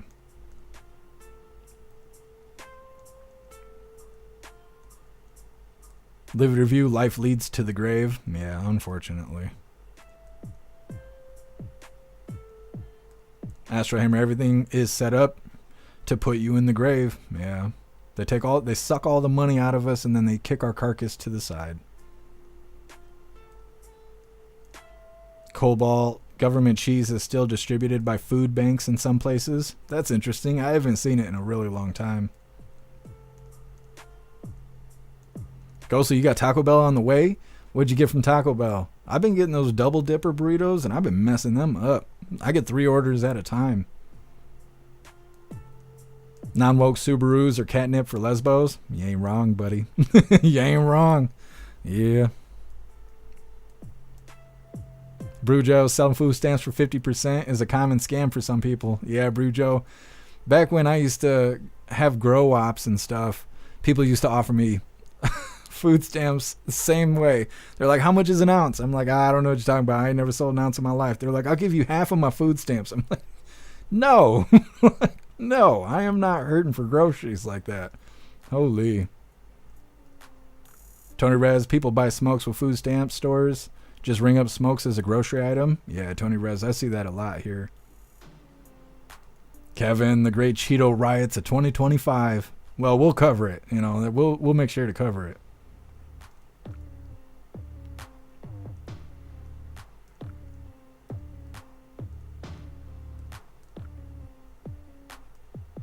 J-Dog, they riot over anything in the inner city. Yeah, the pro-Hamas protesters were out in the streets last night in New York City. They weren't causing any chaos, or else we would have went live. But, yeah, they were out there crying. I'm not even sure what they were crying about.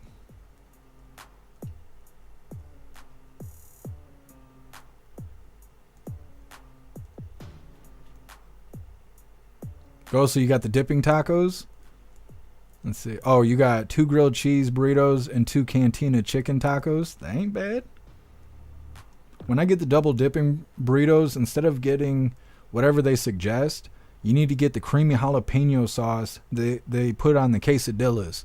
That's the way to do the dipping burritos. They're fantastic like that.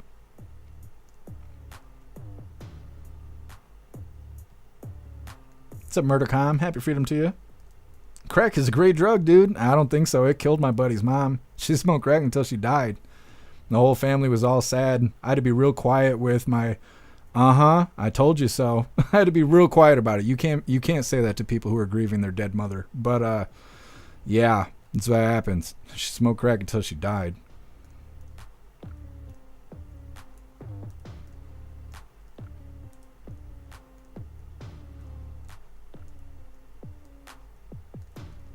Murdercom, I am not a 51st state. No freedom to be happy of. Yeah, I wish the whole 51st state thing didn't become so controversial. It was funny before people started getting so serious about it.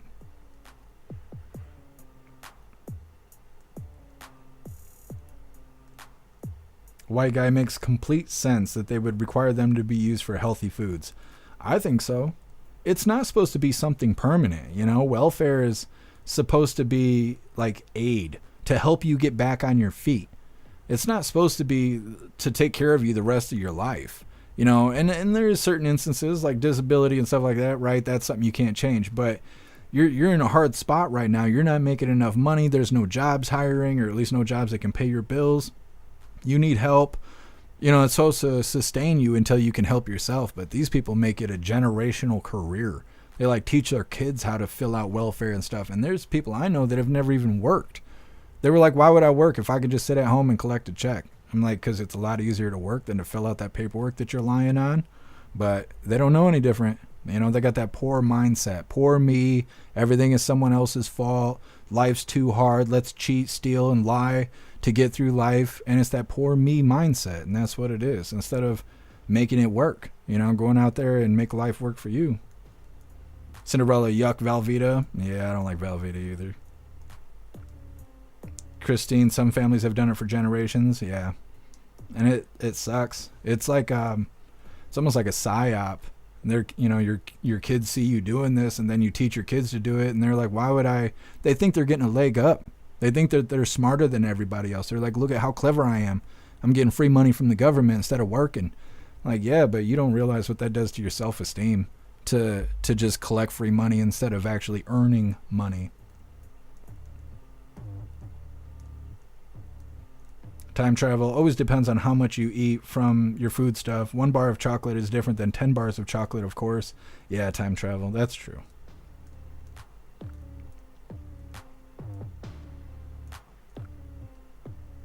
Joseph, yeah, peanut butter is actually pretty unhealthy with all the seed oils. Walnut butter, almond butter, and cashew butter are far greater alternatives. Yeah, I agree, Joseph. I actually eat almond butter. I get messed up eating peanut butter. Even if I get the natural peanut butter, it wrecks my gut. But I eat almond butter, and it's fantastic. It's a little dull on the flavor. You got to add some honey to it or something, but yeah, that's the way to go. Steve S., in the early days with the WIC program, all families and kids got free cheese from the government. The approved cheese was big blocks of Velveeta that nobody would eat it. So it was always sitting in the fridge. Yeah, Steve S. That's what I remember. That's what I'm saying. Like, opening the fridge and like, okay, y'all got the cheese.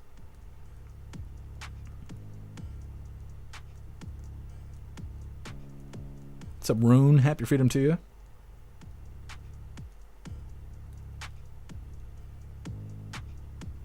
What's up, Caleb? Happy freedom to you. Caleb, they had underground bunkers full of cheese that they had to get rid of. The government cheese fat electrician did a video about it. I think I remember hearing something about that.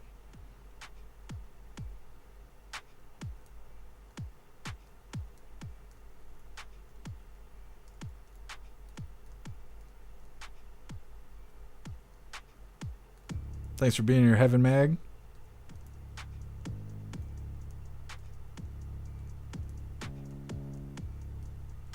Agent, you guys are making me hungry. I know, I sit here and starve all day waiting on President Trump. Usually by the time I'm done with the live, I'm like starving. Dictum.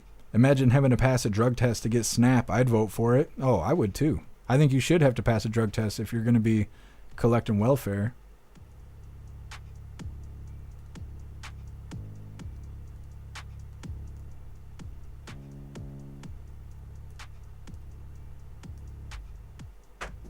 Throw him a damn chapstick. Happens.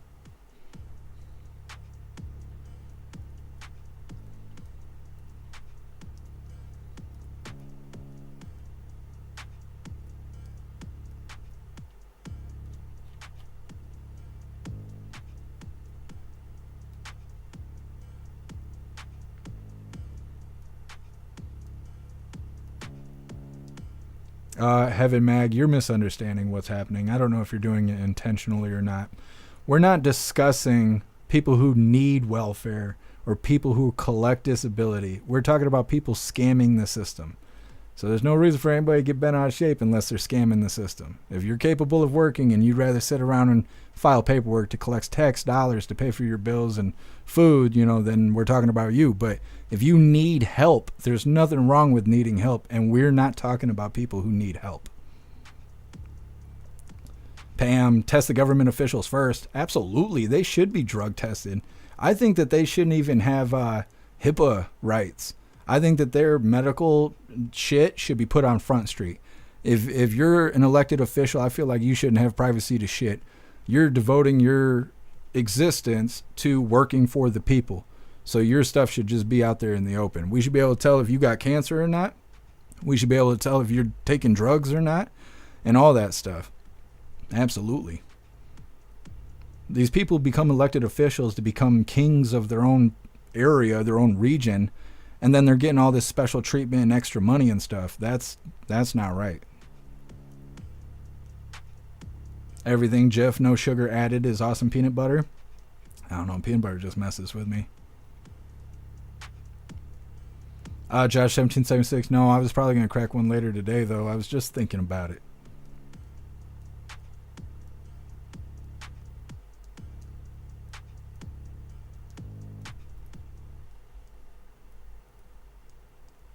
DCAT, drug tests and breathalyzers, that would clean up government, but I doubt it. Yeah, DCAT, they're not going to go for that. They'd have to sign they'd be signing that into law. You know they're not going to do that. Not at all. Well, still waiting on President Trump. He is an hour and 28 minutes late. So we'll go ahead and move forward here, which no big deal. This last little bit of the news coming up. We got fun stuff after that. And of course, we're going to be waiting for President Trump. Hopefully he'll go live today. This next one's titled, President Trump Calls Out Zelensky. And we were talking about this yesterday. Zelensky's acting like a little kid, like a spoiled brat. And I knew that wasn't going to fly. And now President Trump's got some words for him. Hit that like button if you got a like button, and let's get into this. So we do have some breaking news we want to take you out to, as we are hearing from President Donald Trump releasing a statement on Ukrainian President Volodymyr Zelensky. He posted to his Truth Social account, and this is a pretty lengthy quote, so we are going to pull it up, two pieces at a time. So let's start with this.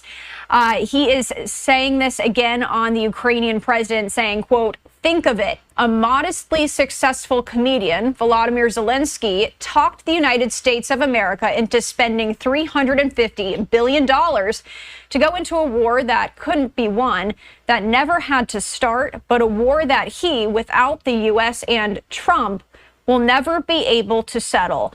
The United States has spent $200 billion more than Europe, and Europe's money is guaranteed, while the United States will get nothing back. Why didn't sleepy Joe Biden demand equalization, and that this war is far more important to Europe than it is to us? We have a big, beautiful ocean as separation." On top of this, Zelensky admits that half of the money we sent him is, quote, "missing." He refuses to have elections, is very low in Ukrainian polls, and the only thing he was good at was playing Biden like a fiddle. I am going to pull up that next part of the quote right now. "A dictator without elections, Zelensky better move fast or he is not going to have a country left. In the meantime, we are successfully negotiating an end to the war with Russia, something I'll admit only Trump and the Trump administration can do. Biden never tried, Europe has failed to bring peace, and Zelensky probably wants to keep the gravy train going. I love Ukraine, but Zelensky has done a terrible job. His country is shattered and millions have unnecessarily died, and so it continues." That just into our newsroom here from President Trump as he is issuing this statement. I am going to give you a live look at the White House right now, because this is following a series of events here after Ukrainian President Zelensky accused President Trump today of living in a Russian-made, quote, disinformation space. He pointed comments that risked further souring relations with Washington as Trump pushes for an end to this war. Meanwhile, Russian President Vladimir Putin said he would like to meet with Trump a day after senior American and Russian officials held talks that were partially aimed at preparing for that.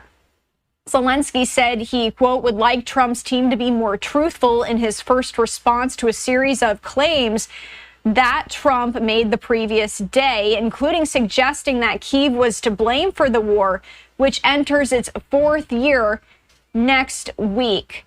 The comments from Trump and Zelensky were a back and forth between the leaders of these two countries that have been allies in recent years under President Biden, as the U.S. provided crucial military equipment to Kyiv to fend off the invasion and used its political weight to defend Ukraine and isolate Russia.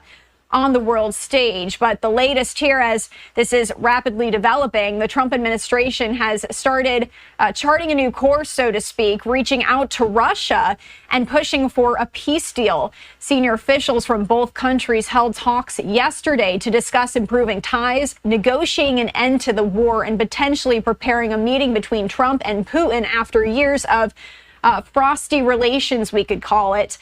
So that is the latest here as we are getting this into our newsroom. That statement from President Trump, pretty lengthy there on Truth Social. Of course, all of this coming after these increased peace talks between Russia and Ukraine that we have been showing you here on Live Now from Fox. Any more on this? Of course, we will bring it to you as we always do.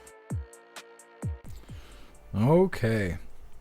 So like I said, we covered a video yesterday kind of talking about that, about how Zelensky was all bent out of shape because he found out that the U.S. went over to Russia and was talking peace deals with Russia, but we didn't invite Zelensky to go and be a part of that. And he found out, then he got bent out of shape, and then he started throwing a temper tantrum and going on TV and saying that we didn't include him, so he is not interested in peace talks and things like that.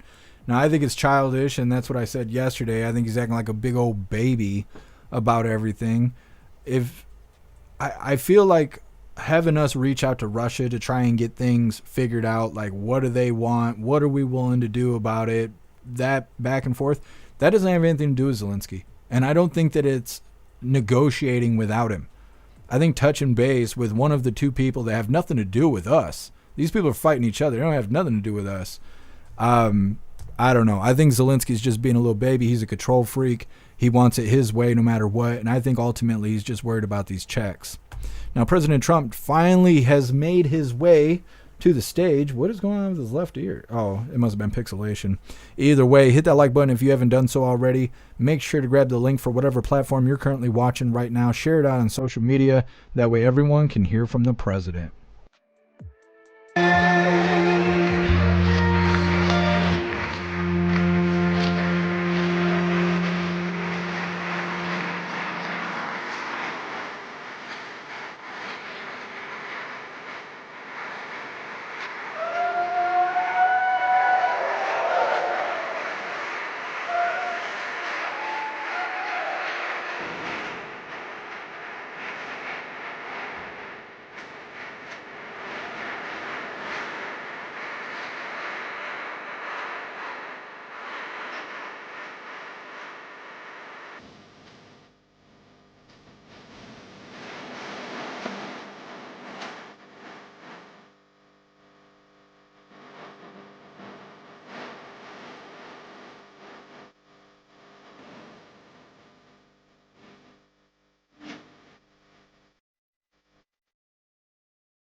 Thank you very much.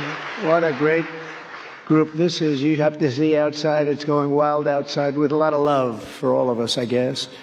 But thank you, Richard, for the introduction, and thank you to all for such a warm welcome. It's great to be back in beautiful Miami, where I've actually built a lot of great buildings with the Desert family and some others. We've had tremendous success in Miami. We have Trump Towers and Sunny Isles Beach. It's 4 beautiful buildings right on the ocean. The Trump Grande, put the little E in the end for a little, class it up a little bit. Trump Grande and the 700-acre Doral.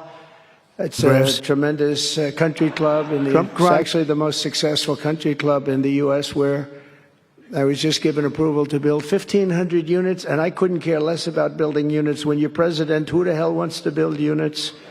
I've been building units all my life. I don't want to build units, but they gave us permission to do it. But today is a tremendous honor to become the first American president to address the Future Investment Initiative Institute. That's the first one. It's always known.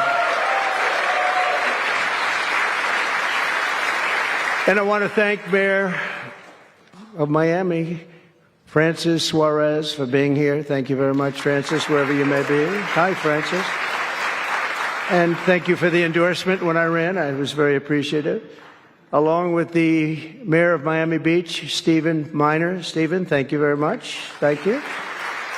Thank you. Thank you, Stephen. Thank you very much. And numerous American business leaders, some of the biggest business leaders actually anywhere in the world, and many distinguished guests from the Middle East, and in particular the Kingdom of Saudi Arabia, a special place with special leaders.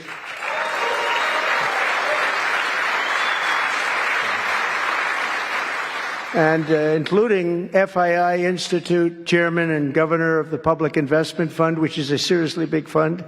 Yasser, I see you there. Stand up, Yasser. Everyone knows Yasser. Thank you. Great guy, great person. And Finance Minister Mohammed, thank you very much. Thank you, thank you very much. Good to see you again. That's pretty good, Finance Minister of that part of the world. That's not bad. Other parts of the world, not so good, but that one is good. And many other senior government leaders. I also want to recognize the Kingdom's ambassador to the United States, Her Royal Highness Princess Rima. Ooh, very popular. Very popular. Wow. That's very nice. Sitting next to Elon. Wow, you couldn't do better than that, huh? As well as my own special envoy to the Middle East, who's really done a fantastic job, Steve Witkoff. Thank you, Steve. He's been busy. And Michael Waltz is here. Where is Michael? Michael's been so busy. They've been going back and forth and back. And a woman who is just voted the most powerful woman anywhere in the world. No, I'm going to go with Princess Rima, but she was voted the most powerful woman anywhere in the world, Susie Wiles. Thank you. Thank you. Most powerful woman. That's pretty good. We have to talk to you about that, Susie. That's pretty good. And also, we all know Jared Kushner, a very special guy. Thank you, Jared. Thank you, Jared. And Elon Musk. He's been making a little news lately, hasn't he, though? Very positive news. Stand up, Elon. He's a great guy.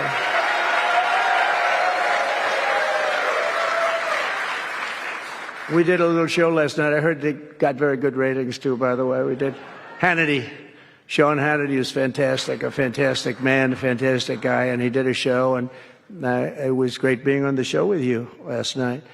I come today with a simple message for business leaders from all across the nation and all around the world. If you want to build the future, push boundaries, unleash breakthroughs, transform industries, and make a fortune, because you want to make a fortune. Most of you have already made a fortune. I don't want to say that.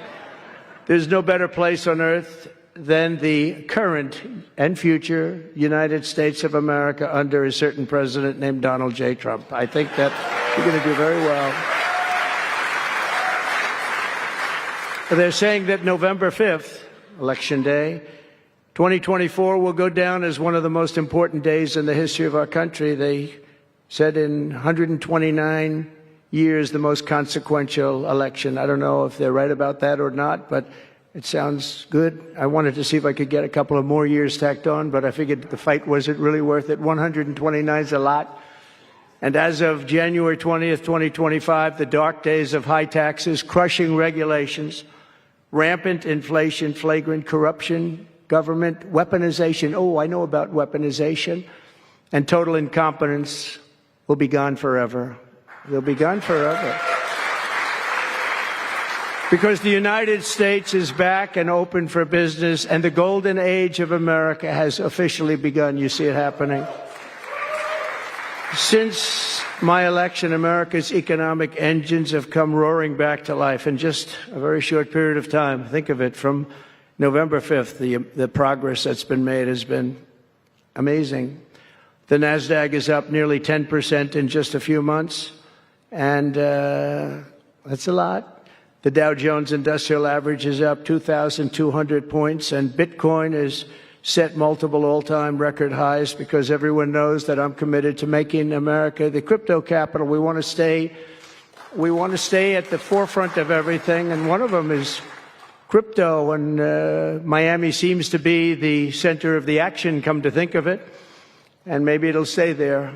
Business optimism skyrocketed 42 points. Think of that in a single month, the most in history by far. That's the biggest increase in history by not even close. The ISM index of manufacturing activity surged into positive territory for the first time in many years. Amazing. And it was just announced, this is an interesting one, I didn't realize it was that bad for so long, but it was just announced by one of the nation's most historically accurate and respected pollsters, Rasmussen, that the number of Americans who believe our country is on the right track now exceeds those who think it's heading in the wrong direction for the first time in 20 years. Can you believe that? 20 years.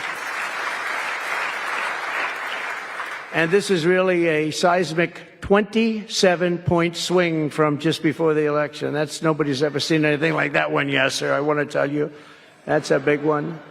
The best and most successful business leaders on earth are now racing to invest in the United States. Since November, DMAC has announced plans to invest $40 billion in the U.S., creating at least 10,000 jobs. SoftBank has announced investments of between $100 and $200 billion, creating at least 100,000 American jobs. Oracle and OpenAI and SoftBank are now collectively committing $500 billion to keep the United States on the cutting edge of artificial intelligence, and so many more. I mean, so many companies that want to come to the White House and have a little news conference all the time. I said, why don't you just announce it?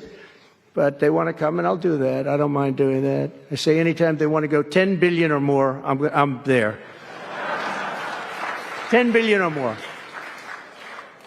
But on his recent visit to the White House, the Prime Minister of Japan announced he anticipates Japanese investment in the United States of well over $1 trillion, and we're working on an Alaska pipeline already, which is the closest point to Asia. And as you know, the ANWR, which we've started, Ronald Reagan couldn't get it approved. Nobody could get it approved for so many years. Couldn't get it approved. I got it approved. Actually, I got it approved twice. I got it approved and Biden ended it. That was a shocker. But we just got it approved again. And we're going to be, it's probably the largest deposit maybe anywhere in the world, just by itself. It's, they say, of similar size to Saudi Arabia, so we hope that's correct. But all of this is only happening because of the world-changing results of the 2024 election. We won the House, we won the Senate, the White House, and the Electoral College, and the popular vote in a landslide. We also won all 7 swing states, and all 50 states shifted in the Republican direction for the first time ever. So every state, every single state of the 50 states shifted Republican. It's never happened before. Either way, it's never happened. And 85% of counties voted for Trump. Think of that. So you have 2,600 counties versus 525. 2,600. Think of that. That's why when you look at the election map after it was all done, the certified map, the whole thing was red. 2,600 versus 500. It's a big difference. Nobody's seen anything like it, actually. So as a result of this very historic victory, investors from all over the planet once again have confidence in America's future and respect for America's leaders. And it's about time we get a little respect. The last administration was the worst and most incompetent in the history of our country, but we are moving quickly to fix every single disaster Joe Biden created and make America stronger and more prosperous than ever before.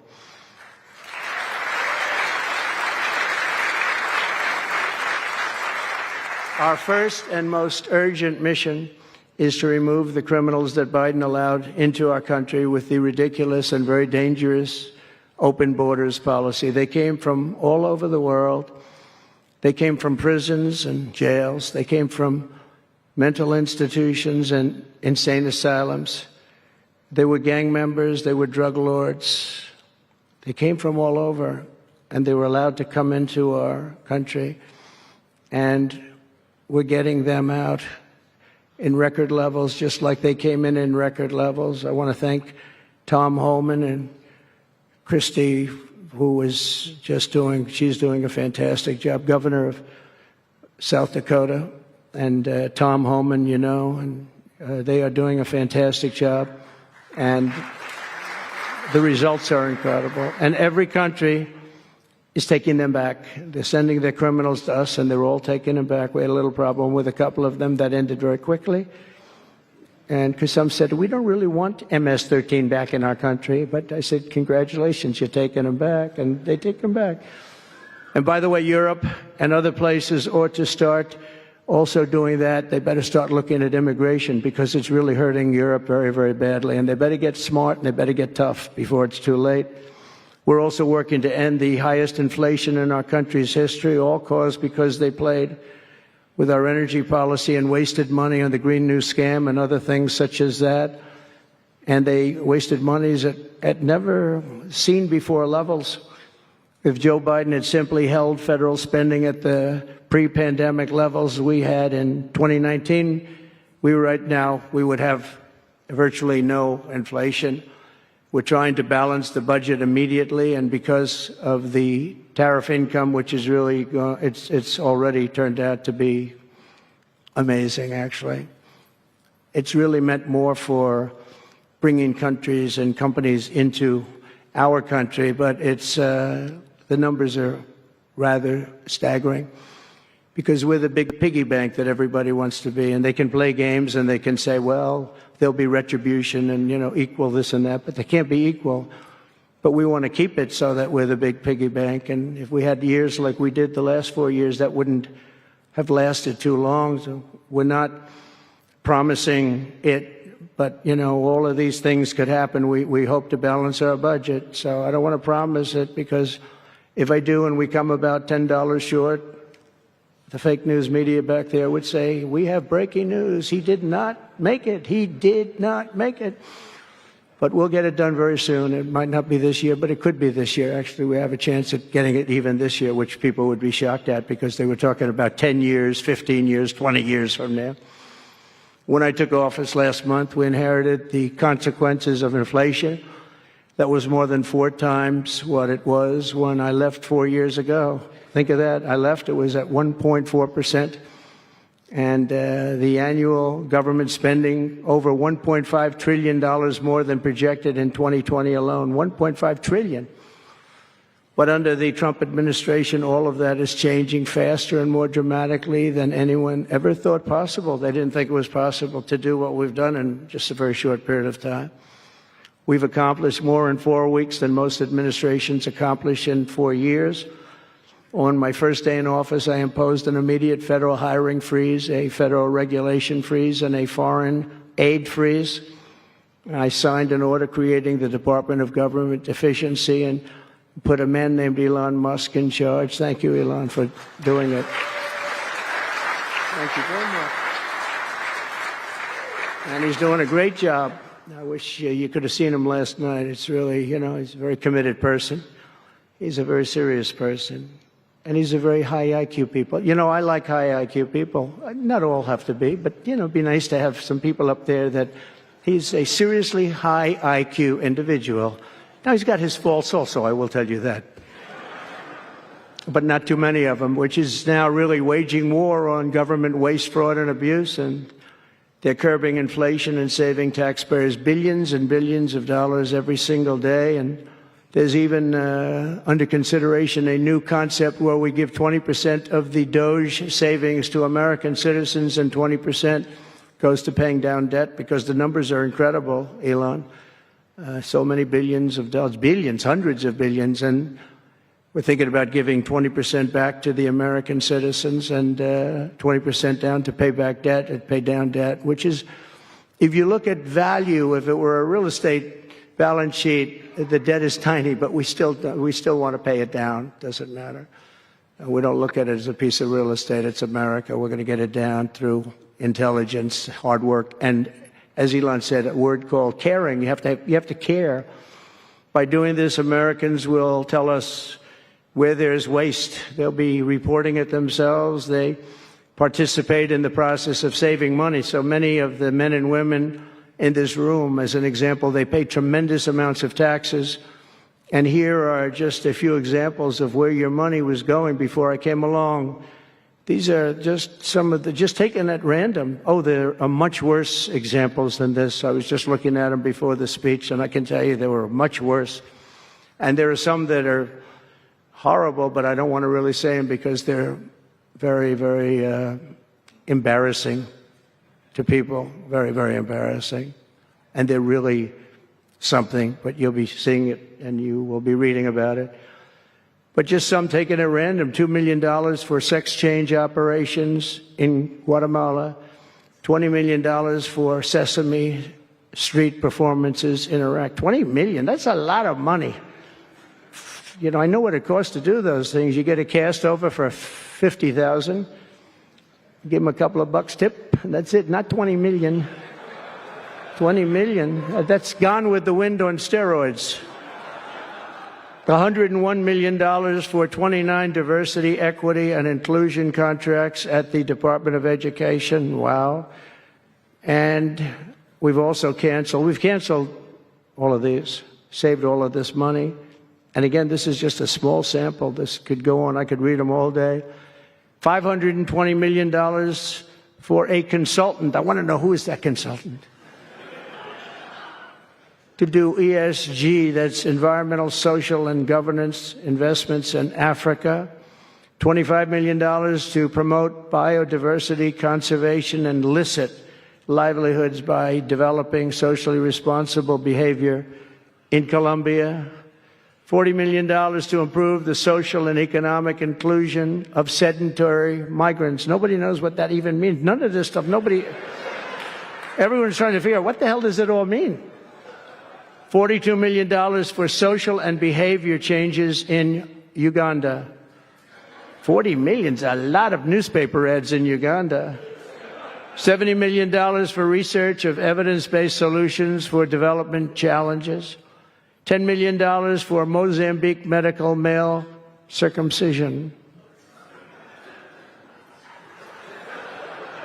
What does that mean? $2.3 million for strengthening independent voices in Cambodia. $14 million for improving public procurement in Serbia.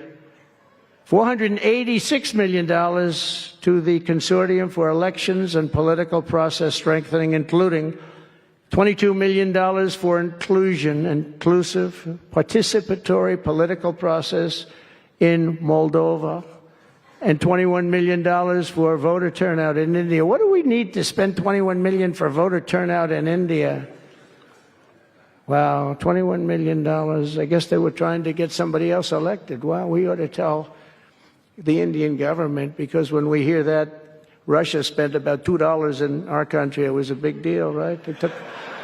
They took some internet ads for $2,000. This is a total breakthrough. $21 million for India elections.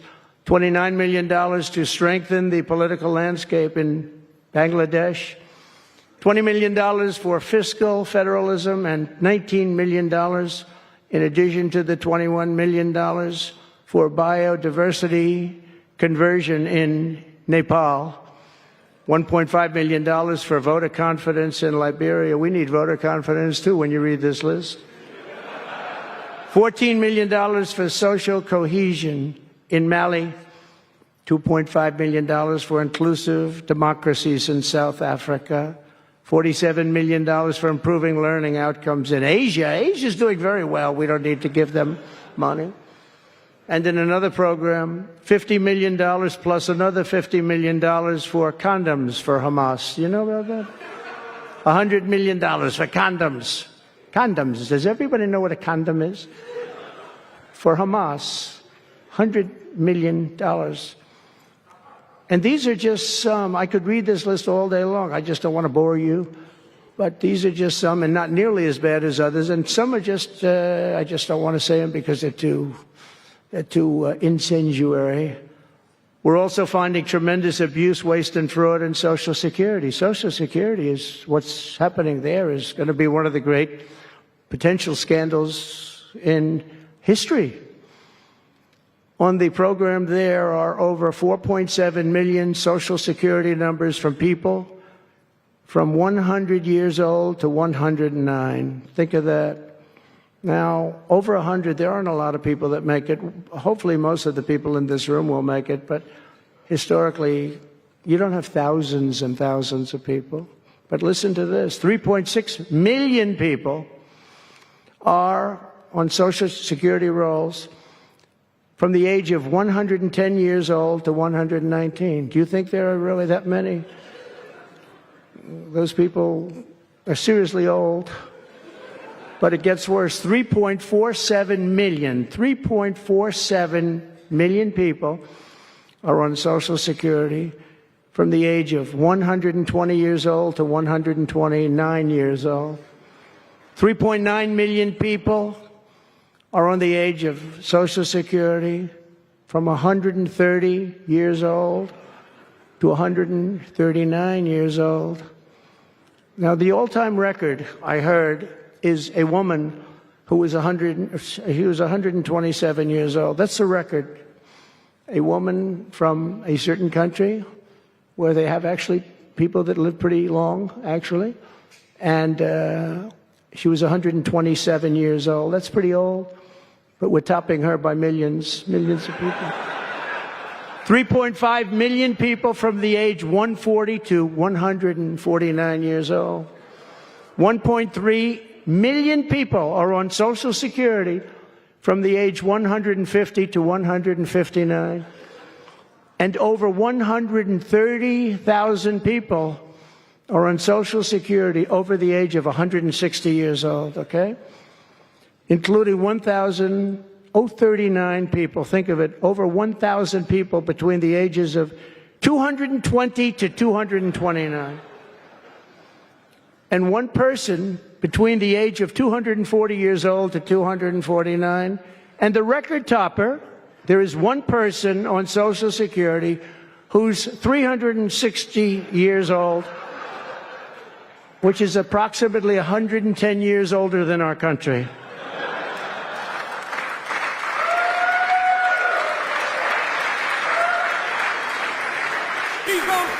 So what we're trying to find out, and what we will find out, is are people being paid from all of these, you know, somebody pocketing 10,000 here, 10,000 there, what's going on? So we'll find that out pretty easily because we have a lot of computer geniuses. I said to Elon, who are these people that are doing this, the DOGE people? I said, who are they? Where do they come from? He said, well, number one, they love our country. Number two, they're really genius at computers. So nobody's going to fool them. When they go in, they see some bureaucrat that's scamming the country, and they try and talk about, you know, certain computer language. These people say, no, it doesn't work that way. These are people that have a natural ability as you know, brilliant computer people. It was very interesting when he told me that. I said, that's what you need today.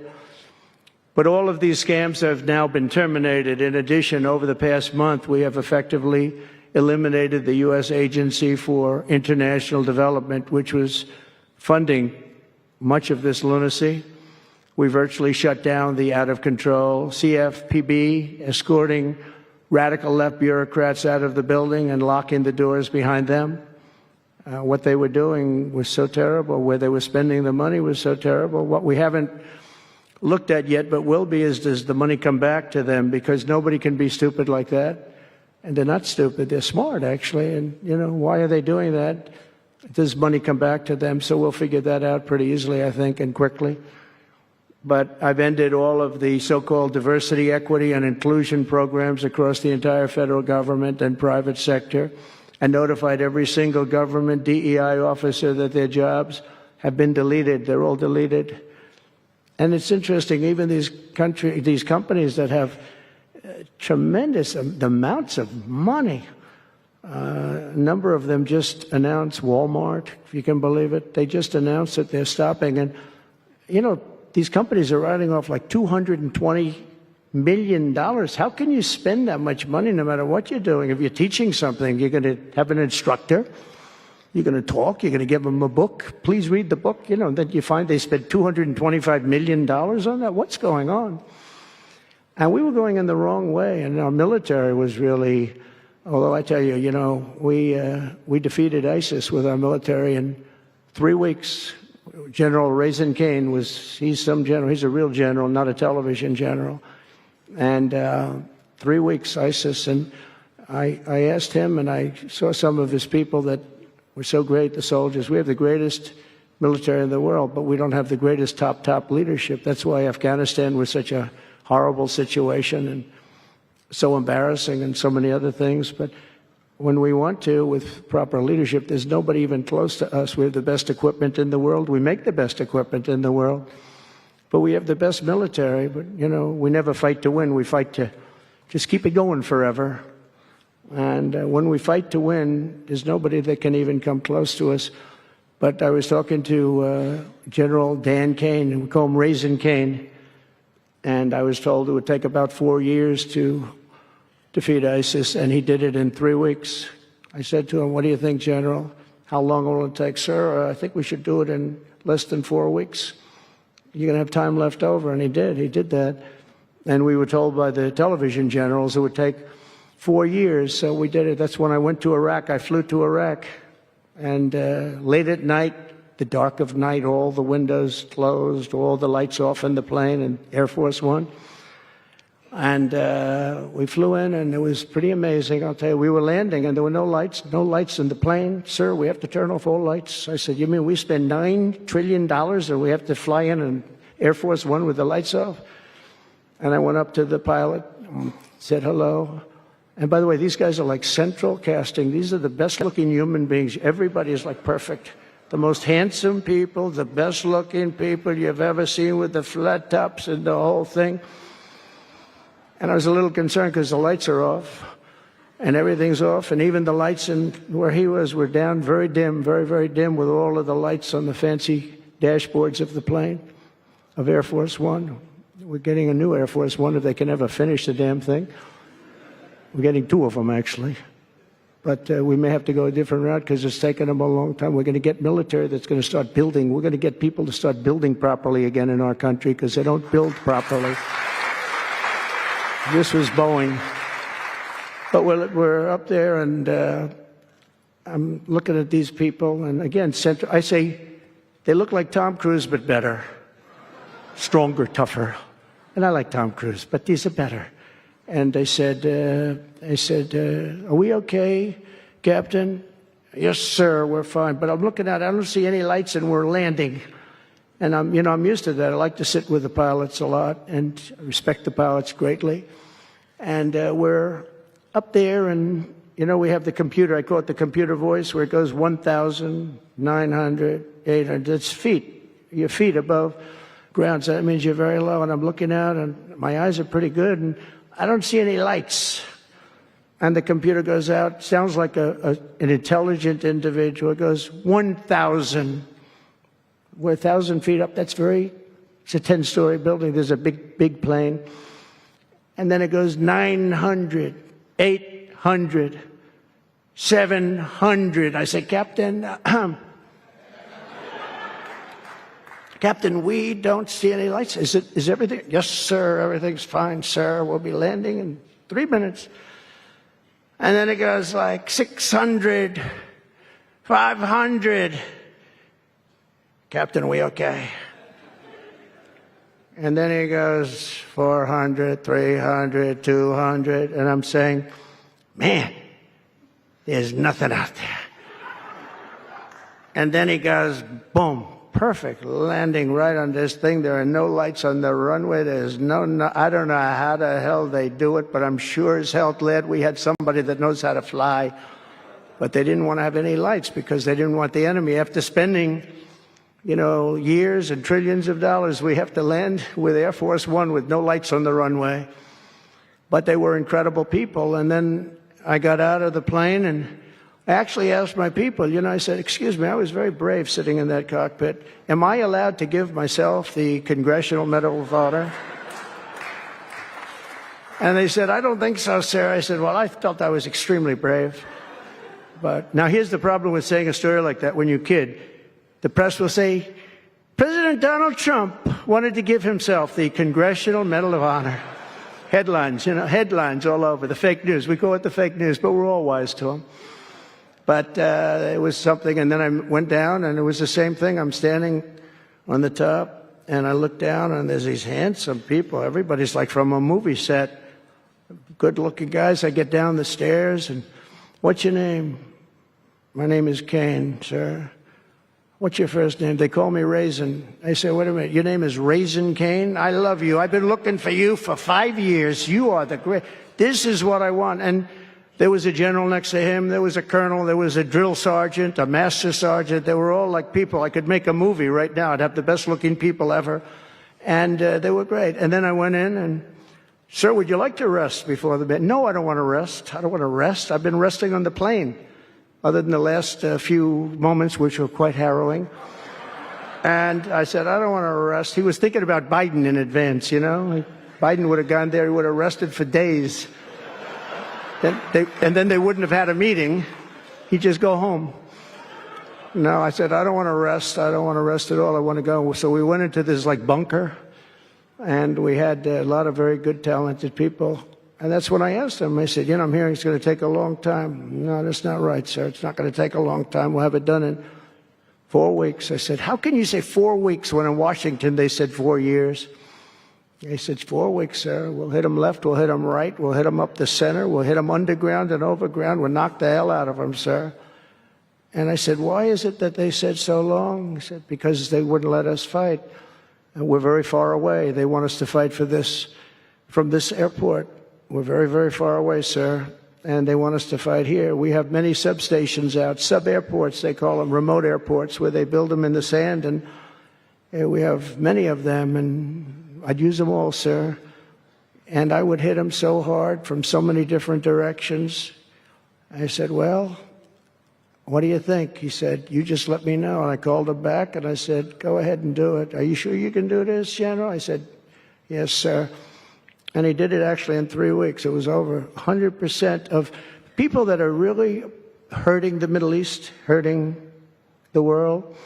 And it was done. And I'm telling you, we have the greatest military in the world, but you have to use the right people. But there's nothing like what they were able to do in that case and in other cases, wherever I gave them something, it was done incredibly well and many of the instances because it's been well reported. But we've also required, so we have a country that's a great country. It's a strong country. But it's a country that's just now gaining its respect back to the levels that it should have never lost. We were being laughed at by the entire world, but we're not being laughed at anymore. But we've also required that all federal employees must once again show up to work. It's a new phenomena, since COVID. Show up to work in person like the rest of us. So it doesn't work when you don't show up. And I see companies now are all going back to it. They're all going back. It's great. I watch some of the big business leaders saying we absolutely are going back. You can't work at home. They're not working. They're playing tennis, they're playing golf, or they have other jobs. But they're not working, or they're certainly not working hard. You could never build a company or a country with that.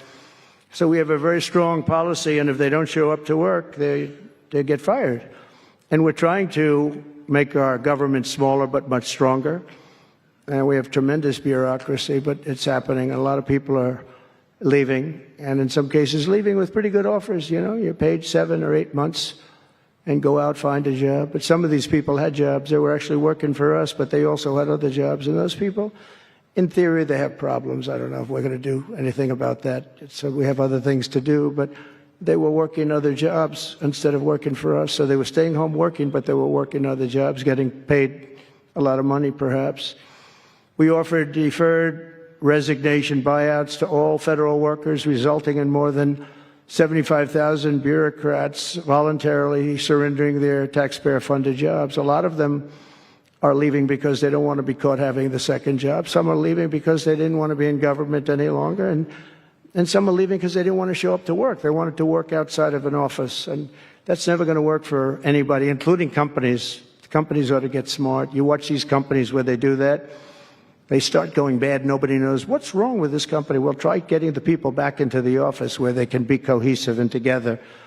In less than a single month, the Department of Government Efficiency has already saved over this is just a short period of time, $55 billion. And we're just getting started. That's nothing compared to the numbers that you're talking about, right? We're ending trillions of dollars in waste, and it'll mean much lower inflation, lower interest rates, lower payments on mortgages, credit cards, car loans, and much higher stock markets. I think the stock market's going to be great. In other words, we will rapidly grow our economy by dramatically shrinking the federal government, and we have to do it. I'm also taking fast action to end the radical left's nation-wrecking crusade against oil and natural gas. Over the past 4 years, the Biden administration cut the number of new oil leases and gas leases by 95%. They slowed new pipeline. I mean, look at Dakota Access, they wanted that one knocked out. The Keystone Pipeline, they wanted that one knocked out. They ended the Keystone. We got the Dakota Access done, but it wasn't easy after they tried to stop it. They slowed new oil and gas pipeline construction to virtually a halt. They shut down 38% of active oil and gas rigs in the United States, but they love the wind turbines. They go round and round and round, and if the wind doesn't blow, they got problems. They kill all the birds. They ruin the sight lines. They ruin the plains and the beautiful areas of our country, including the oceans, the lakes. They closed more than 50 power plants, all causing energy prices to skyrocket. You saw that happen. That's what caused inflation. Pretty easy. These policies were so destructive that despite draining nearly 40% of U.S. strategic petroleum reserve, meant for emergencies, it was meant for emergencies. It wasn't meant for getting a price of gasoline down so that you can win an election. Didn't work for winning the election. Actually, there's so many people that are driving that it's a very small number. It just had a very small effect, but in the meantime, it takes it down. We'll fill it up fast, but it's at the lowest level. When we made the transition, it was at the lowest level in history ever recorded. It's the lowest level. Nobody's ever seen it that way. They put it all out because they thought they could keep gasoline prices down a little bit, just go past the election, and after that, they didn't care. And it didn't work because they didn't get elected. I got elected. But the price of gasoline still rose over 35%, and in some cases, at some periods, it was 100% and 125% during certain periods of time. Under the Trump administration, we have implemented a very different plan. You probably heard of it. It's called Drill, Baby, Drill. And we're doing it. The world runs on low-cost energy, and energy-producing nations like us have nothing to apologize for. We have more energy than any other nation in the world, and we're going to use it. And we're going to use it on AI plants. I was telling some of the people that came in that, they're very interested. Everybody's talking about AI. I hope you're right. I don't know. Who knows? But Elon, are they right? Are they right in going all? They are all in for AI. But the problem is, to do it, just in our country, you need twice the electricity just to open up and be the top of AI. You need twice the electricity that we have right now in the entire country. If you take all of the electricity, you need more than twice. You need double what we have right now just to fuel this new industry that's growing. I was amazed when I heard that number. And they all said, how can we do this? Because, in China and various other places, you can probably get it with the shake of a hand. But in our country, you can't. But now you can, because I've been declaring a national emergency in order to get fast approvals. And we're going to have, if you build a plant, you're able to build an electric generating facility right next to your plant. So you'll be making your own. You won't have to count on utilities. You won't have to count on an old grid that could fail, could get hit by something, bad things or good things. But you're not going to have to You're not going to have to worry about grids. You're not going to have, you'll build your plant and you'll build your essentially you'll become a utility in a way. You'll build your own electricity. If you want to build extra and put it out and get paid for that, you're going to be able to do that. You could put it back into the grid, but you're going to be able to build with your plant a generating facility, and we're going to get you Lee Zeldin, head of the environment, head of environmental, the environmental group, various groups, and we've got them unified now, but we're going to get you very fast approvals, and they'll be approved so fast your head will spin, and we're going to get that whole industry started, and we're going to be the head of it. We're leading right now. We have the greatest brain power. We're leading right now, and I expect that we're going to be leading by a lot, but we're going to get you the energy very, very quickly. That would be the one thing that everybody was concerned. How do we have that much electricity when Los Angeles has blackouts and brownouts right now? And there's a lack of electricity, but we're going to get it at levels never seen before. I ended the ridiculous Green New scam, halting tens of billions of dollars of wasteful deficit spending. And I withdrew the United States from the unfair one-sided Paris Climate Accord, and I ended Joe Biden's insane electric vehicle mandate because it was just insane. I repealed the last, and by the way, if you want to buy an electric car, it's great. If you want to buy a gasoline-driven car or a hybrid, it's great. Whatever the thing happens to be. I heard hydrogen's hot. The problem is when it's not, you're in deep trouble, because when that sucker blows up, they don't find the body. So that's one that I said, you know what, let's take a pass on that one. They said it's good, but when it's bad, it's really bad. You find the bodies on trees, on the side of a tree. I said, I think we'll pass on that one, right? We're not going to want that one. But you never know. Maybe someday it'll be good, but it doesn't sound like it's off to a good start. I repealed the last administration's very destructive natural gas export ban. And last week we approved our first new liquefied natural gas export license, and we have literally hundreds of people that want to export. I recently met with the Japanese Prime Minister, Shiba, to discuss large increases in American oil and gas exports. They want it so badly. They said we went to the Biden administration, they wouldn't sell it. They wouldn't sell it.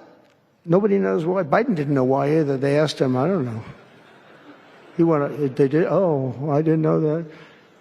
But we're going to sell it, and the new project in Alaska is going to feed all of Asia. We're going to take care of all of Asia. We have so much oil and gas, like very few people, like very few countries have, like really actually no country has. I also met with Prime Minister Modi of India, who wants to greatly expand India's purchase of American energy, and my administration has also launched the most aggressive deregulation program of any nation in history. Under my executive order, for every one new regulation added, 10 old regulations have to be eliminated. And you know, in our first term, which was actually an incredible success, we had the greatest economy in history until COVID, and even after that, we did great. The stock market was higher. If you think of it, it was higher after the fact. After we went through that whole thing, it was higher than it was just prior to COVID coming in, which is a pretty amazing thing. But we did a great job on that, but it was a terrible thing for the world. The whole world suffered. It suffered terribly, including China, including other countries. It was a terrible period of time. But despite that, we did well. But we had the greatest economy in the history of our country.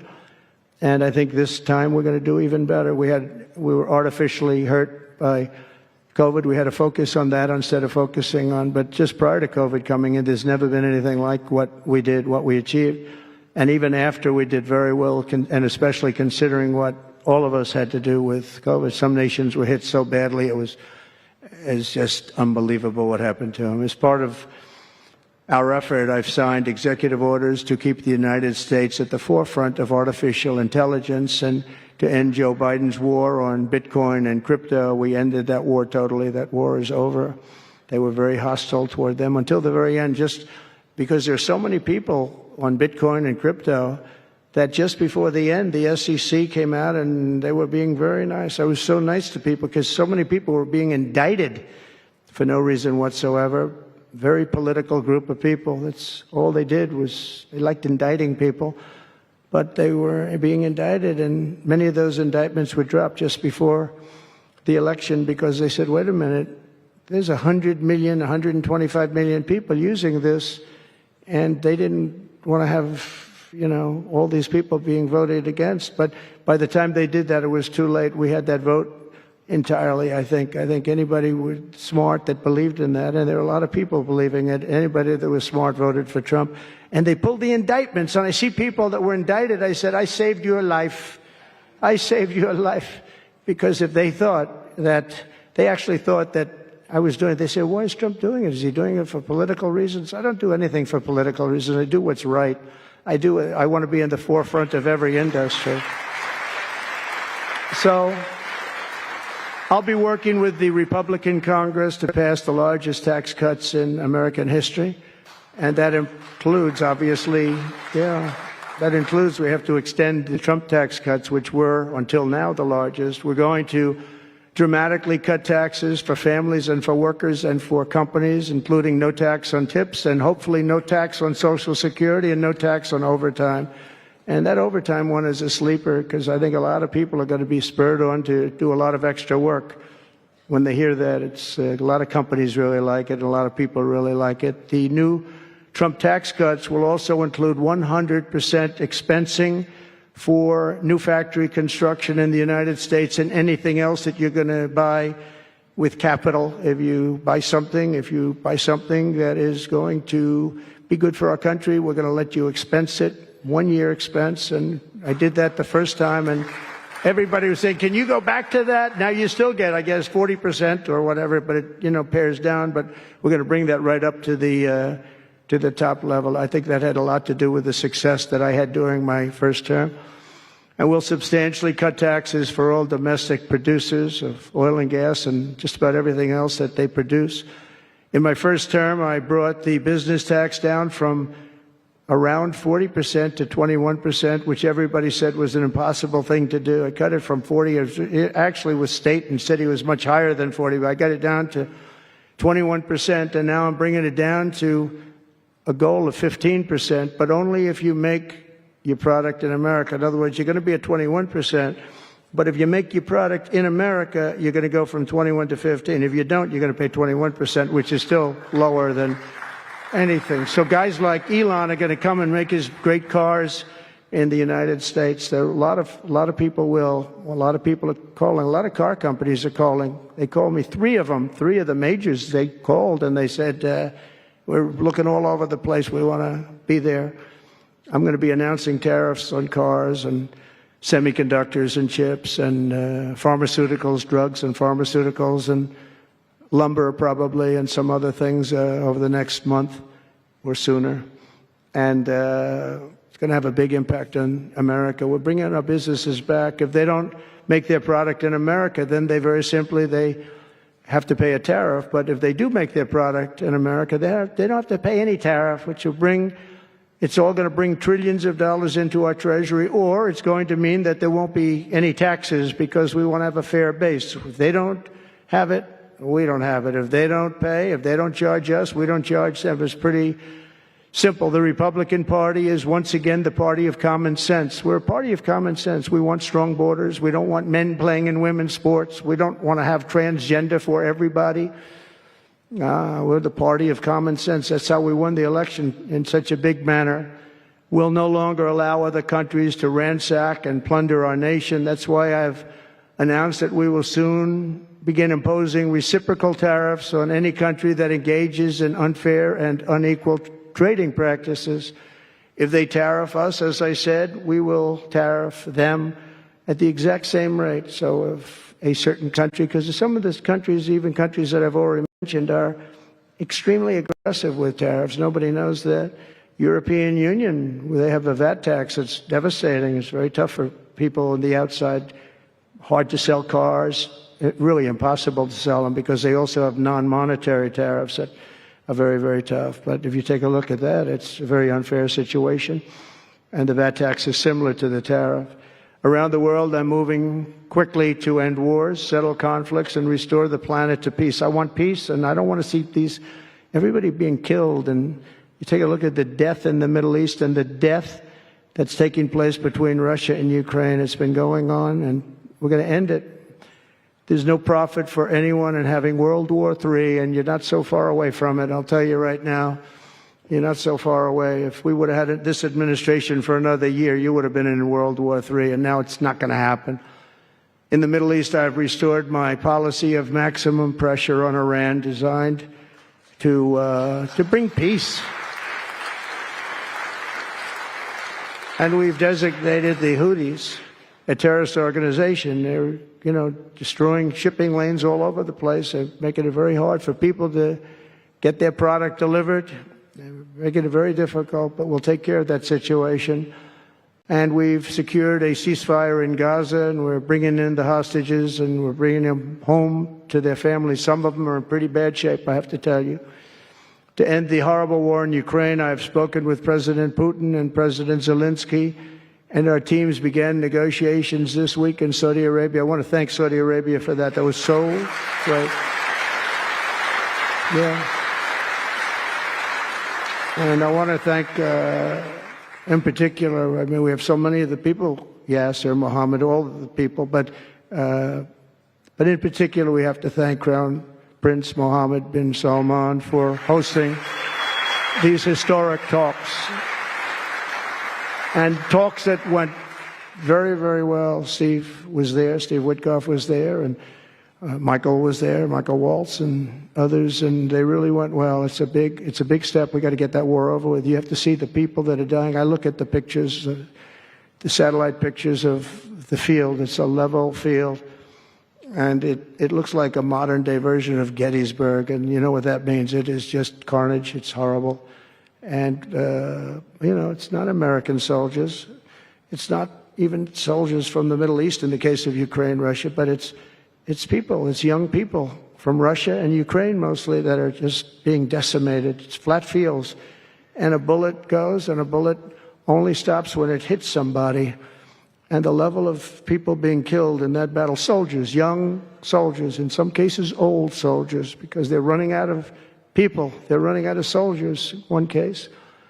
But think of it, a modestly successful comedian, President Zelensky, talked the United States of America into spending $350 billion to go into a war that basically couldn't be won, that never had to start and never would have started if I was president, not even a chance. And it didn't start for 4 years, never would have started.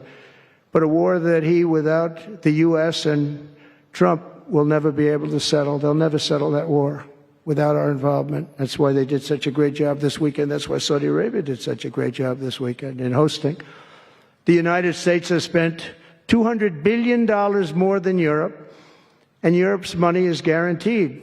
They get their money back. It's a form of a loan. Nobody knows that. I know that. I said, why isn't somebody saying, we do it the same way? And we spent much more money. We have to equalize, but while the United States gets nothing back, so they get their money back. It's a loan. We just give our money. And we had a deal based on rare earth and things, but they broke that deal. But they broke it 2 days ago. We had a deal because I said, we're spending $350 billion, and Europe gets their money back in the form of a loan, and we don't. We're just giving the money hand over fist. That's the Biden administration for you. But they're no longer dealing with the same United States as they were dealing with a few months ago. Why didn't crooked Joe Biden demand equalization, and that this war is far more important to Europe than it is to us, and that there's a very big, beautiful ocean, a separation? This is, we're helping Europe. We're trying to help Europe. On top of this, Zelensky admits that half of the money that we sent them is missing. They don't know where the money is. He said, well, we don't know where half of it is. That's great, wonderful. He refuses to have elections, is low in the real Ukrainian polls. I mean, how can you be high with every city is being demolished? It's hard to be high. Somebody said, oh, no, his polls are good. Give me a break. Every city is being demolished. They look like a demolition site, every single one of them. And the only thing he was really good at was playing Joe Biden like a fiddle. He played him like a fiddle. That's an expression we use, Yasser, to say that he's pretty easy, pretty easy. A dictator without elections. Zelensky better move fast, or he's not going to have a country left. Got to move fast, because That war is going in the wrong direction. In the meantime, we're successfully negotiating an end to the war with Russia, something all admit that only Trump is going to be able to do in the Trump administration. We're going to be able to do it. I think Putin even admitted that. Biden never tried. Europe has failed to bring peace, and Zelensky probably wants to, maybe he wants to keep the gravy train going. I don't know what's the problem, but he hasn't been able. He's very upset that he wasn't invited. He could have come if he wanted to, but that he wasn't invited to Saudi Arabia. But he's been working for 3 years. There's never been even meetings or phone calls to stop this war. It's a horrible thing. I figure Russia's lost 900,000 soldiers. I think that Ukraine's lost probably 700,000. And it's a terrible thing. You'll see bodies and body parts all over the field, all over. We see them very accurately through satellites. I love Ukraine, but Zelensky has done a terrible job. His country is shattered, and millions of people have unnecessarily died. And you can't bring a war to an end if you don't talk to both sides. You got to talk. They haven't been talking for 3 years. So we hope to see a ceasefire soon and to reestablish stability in Europe and the Middle East.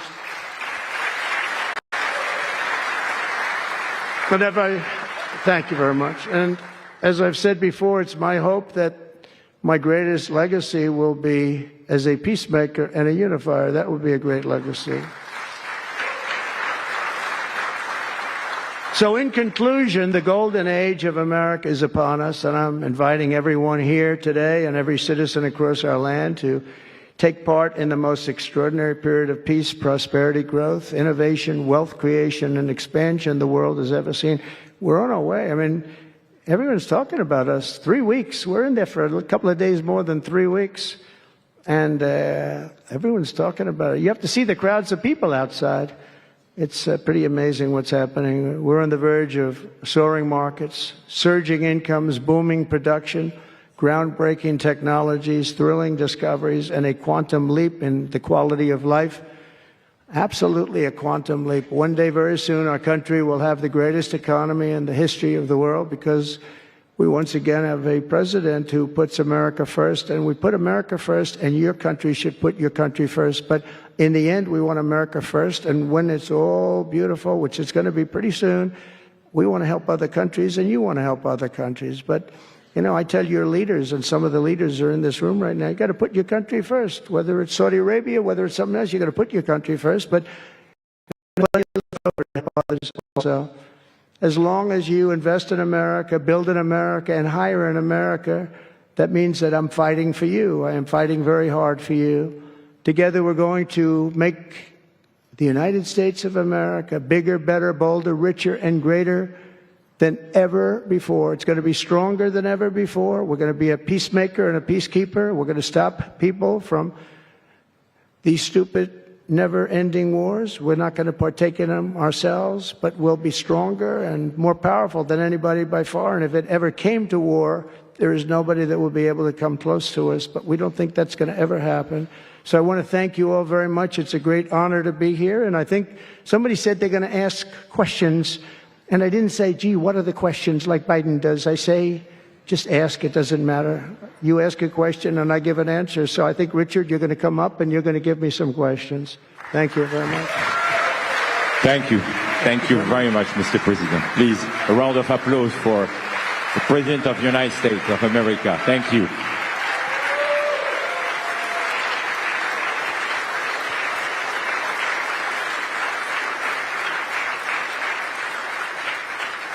Mr. President, thank you for accepting to take a few questions. 20 years ago, I don't know if you will remember, we were under the same roof in Orlando and you were delivering an amazing speech in front of 3,000 sales reps, giving them the best advice to be successful. So what is the best piece of advice that you have ever received? Well, I think it was watching my father. You know, my father was a very hard worker, and he just worked hard. And he was very smart. He had good genetics. His brother was the longest-serving professor in the history of MIT, Dr. John Trump. And my father was every bit as smart. But my father had to work. He was older, and he put his brother through school. In fact, he once said, boy, I put him through so much school. He had 3 different degrees. and they asked him to stay on at MIT, but my father was the same ilk, and I noticed that my father was a happy man, and what he did is he worked. He just worked all the time. He worked, and he loved it. And really, I think the best piece of advice I got from that is you have to love what you do. And if you love what you do, you're going to have a happy life. If you don't, I mean, I see so many people, they're in businesses that they don't want to be in. They're in businesses that, you know, they're bored in or they're not good at. They don't have a natural ability at it. There is such a thing as natural ability, whether it's sports or acting or anything else. I mean, some people have an ability for something. Try and find that ability. But you have to love what you do. If you love what you do, you're going to be, at least you have a good chance of being successful. Mr. President, it's almost time for an early dinner. So if you are throwing a dinner party and you can invite 3 fascinating guests, living or dead, who would you bring? Well, they're all sitting right in the front row. Yasser, are you ready? Mohammed, are you ready? Steve Witkoff, and we have the most important person, at least until the World Cup is over, is here. Johnny, stand up. He gave the United States the World Cup. Johnny, thank you very much. I didn't know you were here. That's very good. He's the king of soccer. That's not bad. And you've done a fantastic job. You know, but it's very interesting. When I was president, I got the World Cup, and I got all of the, you know, we have the 200, and so that fell in this administration. That's a big deal, 250 years. But we have all of these things happening, and I also got the Olympics. And I was called by the mayor of Los Angeles, sir, would you call up the Olympic Committee, because it was at that time President Obama will not take their phone call, and we're going to get the Olympics in Los Angeles. And by the way, they've recommitted to Los Angeles at a level that, you know, I was very worried about that. And they've the opposite. You know, somebody could have said, well, we're going to do it someplace else, until they have actually recommitted. They're going to make it bigger and better than ever. So I want to let you know that. But I had the Olympics. So I got the Olympics, I got the World Cup, and I said, and the 250, but that one I didn't get. But it was there. It was in this term. And I ran an election, and we did fantastic in 2016. We did much better. Millions and millions, tens of millions, but millions and millions of votes better. And bad things happened, and I didn't get that one. And I said, you know, when I originally signed the Olympics, I said, I won't be able to even be president. And I got the Olympics, because if I didn't, when I spoke with the people, the organizing committee and the people in different parts of the world, they asked me to do it because the president wouldn't do it. I was president-elect, and I gave them a talk. I couldn't get them off the phone. They were starving for love. And the bottom line, they gave us the Olympics. And I said, you know, isn't it sad I won't be president? Then we had the election result, and now I'm president for the Olympics and for the World Cup. So I'm very happy about that, Johnny. Thank you very much. Thank you. I'll be there. I promise I'll be there. And by the way, Mr. President, backstage you have a gift from Johnny. He gave us the first ball with your name, which will be played for the World Cup. That's great. In America. It's going to be great. Thank you, Johnny, very much. I doubt that any day you will take a sabbatical year, but if you could take a sabbatical year, Mr. President, what unconventional thing would you do? What was the word? Sabbatical. You don't work for 1 year. I thought you said Sabbath. It's a big difference. It's almost the opposite when you think about it, right? I think what I do is, look, what I'm doing now is the most exciting job in the world. It's a hard job, not an easy job. It's a nasty job. It could be a lot easier with, you know, I think that the news media has to straighten themselves out, because people are getting it. You know, they're losing tremendous popularity, and they've lost their prestige, and they've lost their credibility. And I think it's a very important thing, the news media, but I think they have to straighten themselves out, because the people are going around them now. They have so many different things with, like Elon with X, which was a big thing, and we have Truth, which has been fantastic, and we have so many other things that you don't really need traditional. But I will tell you that there is just nothing I could do to enjoy my life, whether it's that or anything else that you'd ask, because this is the ultimate. I mean, I had to make a big decision, and it was a very risky decision, because if I would have lost, my life would have been a much different life. It would have been a very nasty life. They were going after me at levels that nobody's ever seen before. Not Andrew Jackson, not Abraham Lincoln. You know, The historians say that the president that was treated the worst by far by the media and overall was Andrew Jackson. In fact, his wife died of heartbreak. They were treated really rough. And Abraham Lincoln was second, but he had a civil war. You know, you can understand that. But nobody was treated like me. Nobody. And I will tell you, you learn a lot about yourself. But there's nothing I'd rather do. I had to make a decision. Do I do this? Because if I lost, it would have been very, very bad. It was dangerous, actually, very dangerous in so many different ways. And I decided to do it. And I said, I have to win, because if I don't, when I spoke to a friend of mine the other night, he said, you know, if you lost, it would have been it was actually Sean Hannity just before we did the interview last night. He said, boy, if you would have lost, you would have had a tough life. You would have had a very tough life. So there was a certain amount of courage involved in this decision to run. And it's a great honor to win by this much, to win all 7 swing states, the popular vote. Popular vote doesn't get won that much by Republicans for whatever reason. I think that's changing because, again, we're the party of common sense and they're the party of some real bad things. And I think they'll change. I think they have to change. It would be wonderful. I'm going to be having lunch with some of the Democrats next week, and it would be wonderful if we could work together. I think working together would be great. But they have to change. You can't get elected on the programs that they want, and that's really what America wants to see. So there's nothing I'd rather do than what I'm doing right now. When we started this conference, Mr. President, Yasser and I, His Royal Highness the Crown Prince told us, I want that to be the place where people will come to understand where to invest in terms of geographies and sector.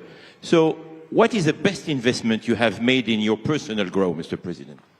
Well, I was involved in real estate from, most of my life, and was, guys like Witkoff will tell you I was really good at it, and I was successful at it, very successful at it. I've been involved in things prior to being president, but during the last 4 years, I followed sort of the trends, and I've made a lot of money with following some of these trends.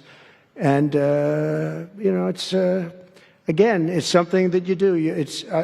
I really believe that some people have instinct. I think I've always had an instinct for making money. I make money.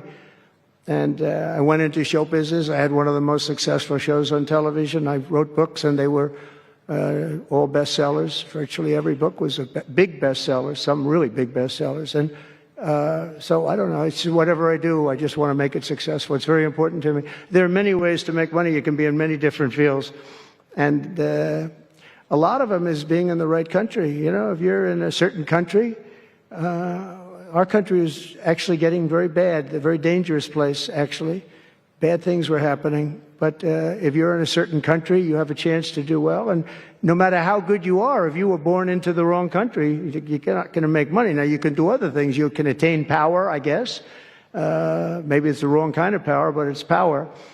But being in the right country, where you have the right incentives and, entrepreneurship, et cetera, and America has always been sort of at the top, or one of the top, but always pretty much at the top. But it was losing that position, and I think losing it rapidly. This last administration, look, I don't want to be, I wish I could say, I wouldn't have run. If I thought Biden was doing a good job, if I thought I wouldn't have run. Because as I said, it was very dangerous to run in a lot of ways. In fact, my ear will show that when you look at it closely. My ear, I have that throbbing feeling every once in a while, but it was dangerous in a lot of different ways. But he was so bad that I had no choice but to do it. If I thought he was doing a great job, I wouldn't have run, and I would be very happy. I actually wanted him to do a good job. I was saying, do this, do that. I'm telling them, do things. They should have done what I said. And but I would have been very happy not to have run, and frankly to have seen somebody do a good job. But our country was going to hell, and I really sort of had to run. If you were a historical ruler, would you prefer to rule during war or peace? Well, I want to be, again, a peacemaker, and I want to keep us out of war. But sometimes to do that, you have to have a very strong country. You have to have a very strong military. And as I said, we have a much stronger military than anyone would know. We have the best equipment. And I bought a lot of it. I rebuilt our military in the first 4 years. I rebuilt it. We gave a lot of it away to Afghanistan, to the Taliban. stupidly, but that's a very small amount relative. It was billions and billions, but it's still a very small amount relatively to what we built. But I largely rebuilt our military. Now I'm going to have to do it again because so much has been given away, so much has been treated so badly.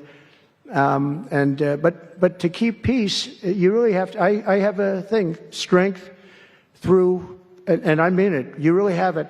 You have strength, and you need the strength. But it's really peace through strength, because without the strength, it's going to be very hard to have peace, because you're going to be taken over. Bad things are going to happen. So you really want to have peace through strength, and that's where I've done it. Having strength, having power in that sense to protect yourself and your people is a very important thing. Hopefully you don't have to use that power. I will tell you, I was dealing with President Putin very successfully on denuclearization. We were talking about it very seriously, and then COVID came and lots of things came, and we had also talked to China about it. Now, Russia and us have the biggest nuclear by far.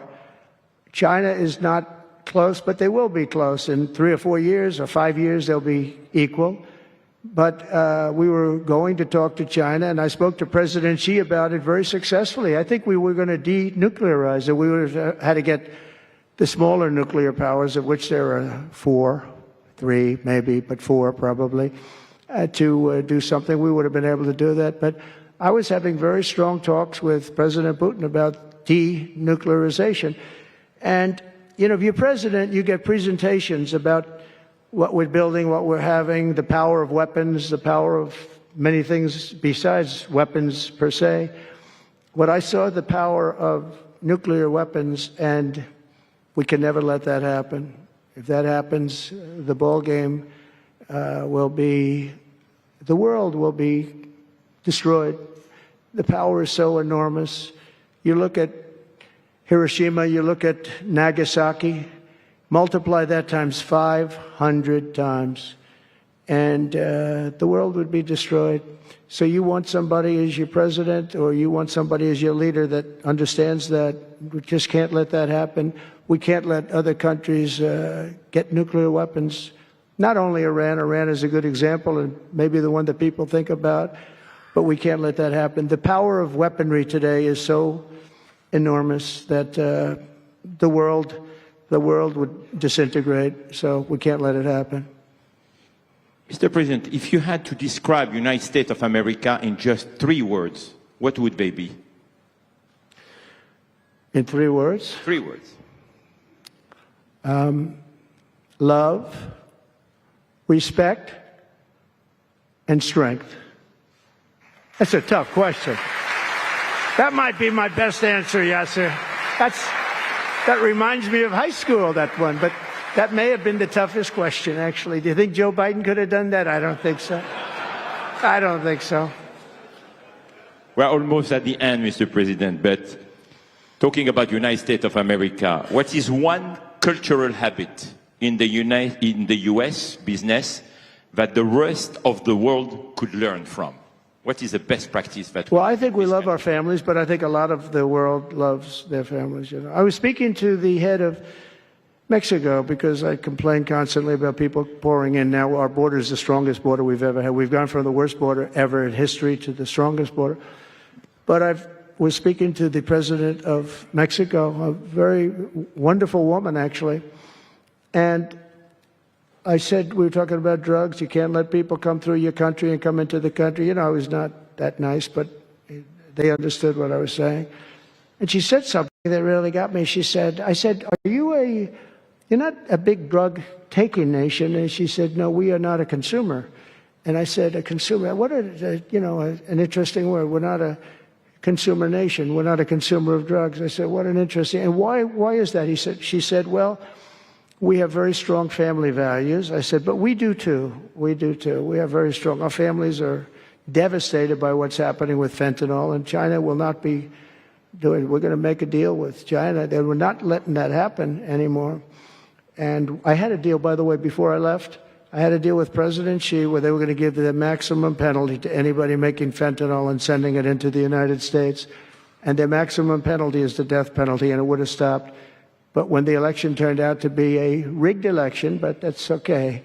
When an election turned out to be It was an election that shouldn't have happened. All the things that happened. I'll give you an example.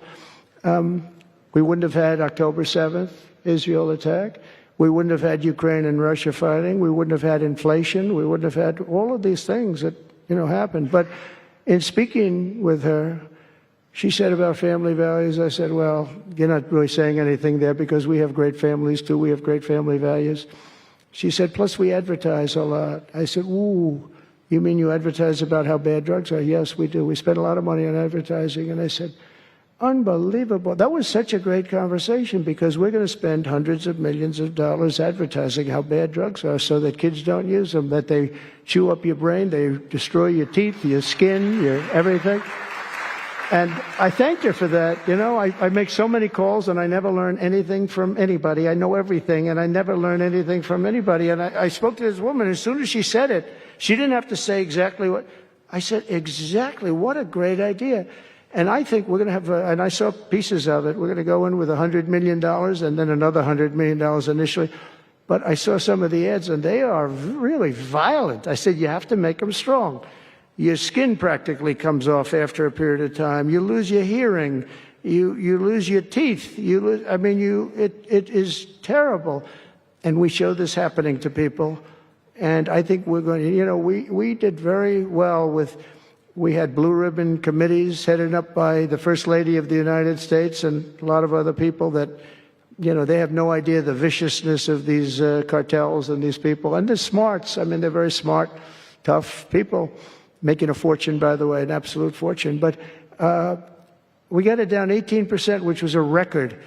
But 18% is not great when you think about it. I think we could get it down 50 or 55 or maybe even 60% with advertising. So she really gave me something. I was going to call her and tell her that she did, but now I don't have to call her because she's going to be seeing this right now. So to the President of Mexico, thank you very much. I appreciate it. But we're going to do a great advertising campaign saying how bad it is, how drugs are so bad for you. My last question, Mr. President. You have mentioned briefly in your speech about the legacy. What would you like your legacy to be, if you can tell us more about it?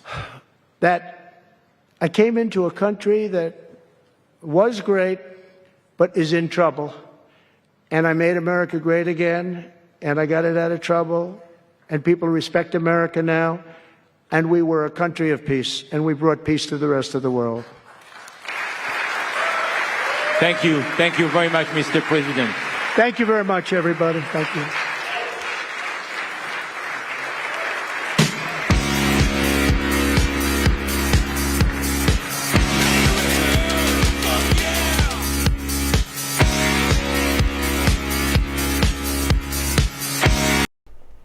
Interesting. I was going to say, they usually let the feed run. Either way, that's President Trump. He made his way on stage. We were waiting the entire live, but it was worth it. It's always good to hear from President Trump. We're going to hang out until he's no longer visible, and then we're going to be getting into our fun stuff of the day. We're going to be opening today's door for the Advent calendar that Josh 1776 sent me. And then we will be getting into our funny videos of the day.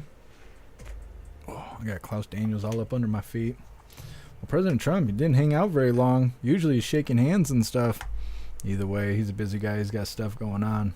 Like I said, we got fun stuff coming up. We're going to open up this Advent calendar, and then we're going to get into our funny videos. But first, we're going to read through the chat, see what you hooligans think about President Trump and his speech. J-Spray, I'm saying. You guys posting eggs in the chat over on the website. It's going to cost you. Dude, man, when's Cash going to work? He's supposed to be voted in tomorrow. I think is today Wednesday. I keep forgetting what day it is. It's Wednesday. Yeah, tomorrow they're supposed to be voting on Kash Patel. Hopefully he gets the confirmation. I'm still just assuming he's going to. President Trump seems pretty confident about it, so I'm just going to assume that Kash Patel is going to get that confirmation. Sage Pub loved the simple truth bombs he puts out there. Yeah, and I like that he brought up Zelensky and all of that stuff. Shooting himself in the foot and it's all over X. I was checking on X while President Trump was speaking, and that's pretty much everything that people's talking about over on X. They're talking about how he's not getting that money that Biden was giving him, and now he's out here talking bad about President Trump. There's even Ukrainian soldiers that are referring to President Trump as a bastard. They got some depiction of him up. I think they're taking shots at it and stuff. Zelensky, he's not going to get money by doing that. If anything, he's going to turn us against him. So we'll see how that turns out. J-Dog, you use DuckDuckGo? I heard the DuckDuckGo and Start page were both compromised, but I don't know. I use Brave browser. Turtle Mom, no more funding his ass? Yeah, Ukraine, they need to go sit down somewhere. They've gotten all the money they're going to get.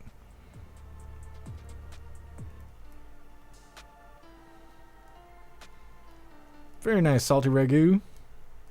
That's how I used to run things when I had my grow up going.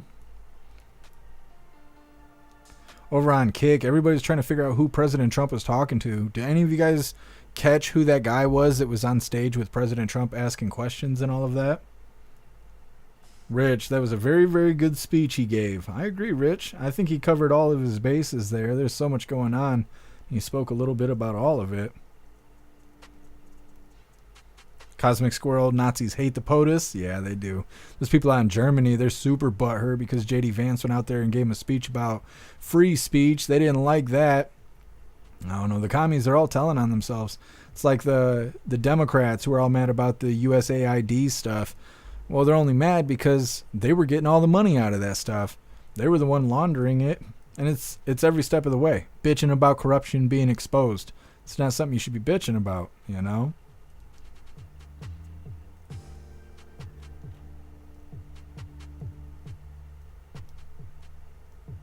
Steve Az didn't catch his name. He just appeared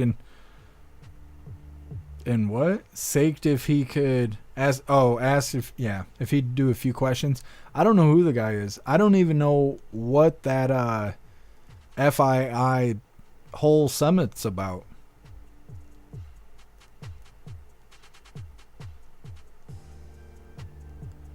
Amazing Disgrace. Happy freedom to you. Dems will eat Ukrainian Trump hate up. Oh, yeah. They're going to start loving the Ukraine over that. They already got their blue and yellow flags in their profile.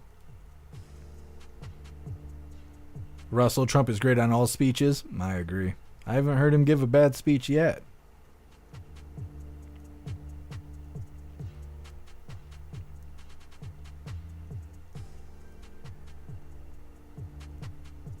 He do. JD made the Germans cry. Yeah, he did.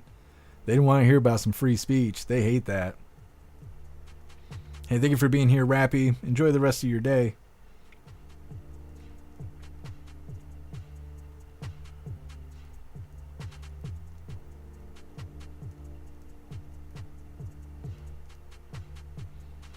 James, you getting hit up by YouTube? Yeah, YouTube sucks.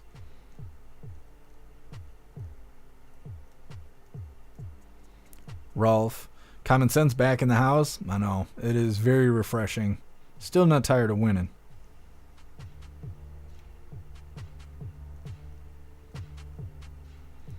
Hidu, you think they'll start carrying Ukrainian flags with their pro-Hamas flags? What a mess that would be. Yeah, they might. They might start doing that. Those protesters, they need some direction. They're crying, but they're not really sure what to cry about right now. They'll figure it out. I think we're going to see mass protesting in the summertime.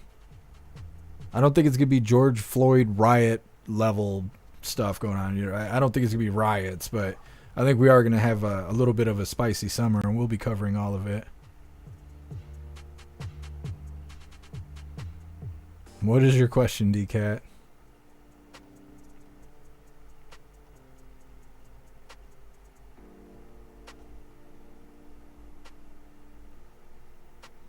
Christopher, I think that the American people deserve retribution and justice.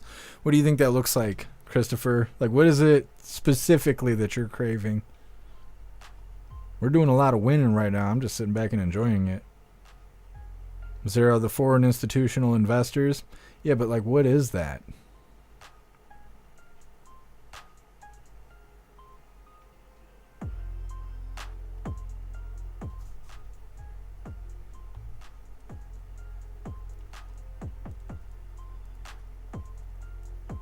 J-Dog, yeah, summertime, I agree. Yeah, I think we're going to see crying over the summer. They'll give us something to do.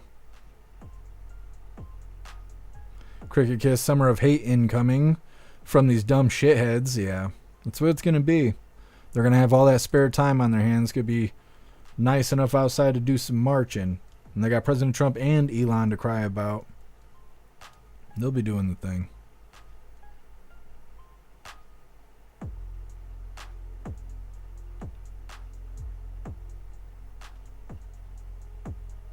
Ralph, don't give crybabies a platform. Well, they're already doing their thing.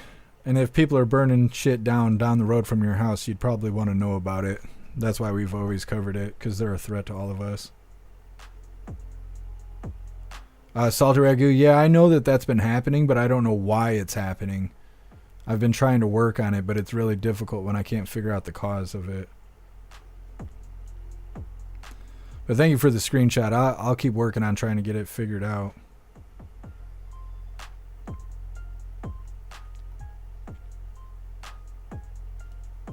What is this? What the fuck? Bots coming for me big time. They need to go find something to do. Saltrigu, we're on lists. We are the list. They give us our own list. Alright, hooligans. We're going to get into the fun stuff. Like I said, we're going to be cracking open today's door of the Advent calendar that Josh 1776 sent us. Today is day 8. And let's see what we got. We got funny videos coming up next. What is this? Haha, we got Santa. I don't know why they didn't give him no eyeballs. He looks like Raiden or something from Mortal Kombat. Santa Claus. I was wondering if we could get Santa. Thank you, Josh 1776. All right, hooligans, we're going to get into our funny videos here. Thank you, Zero, for the definition of what the event was. I'm going to read it here in a second. All right, let's get these funny videos pulled up really quick. Of course, this thing's going to fight me. All right, this is how we're going to have to do it. Bam. Is it going to work? No, it's not going to work. All right.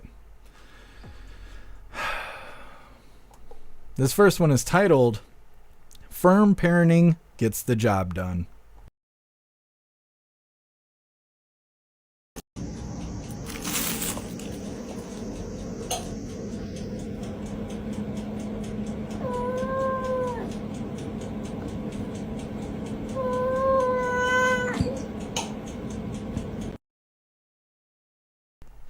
Damn cats can't eat in peace. We're going to get right into this next video here. Oh, no way.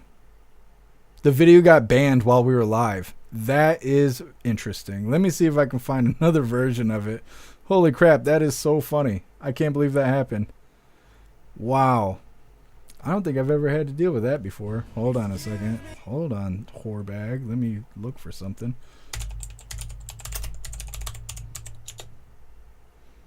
Jesus loves us. Aha. I knew there was going to be another copy of it. Too damn clever. Well, apparently I'm not going to be able to make this go full screen, but this is titled, Chucky Has Changed.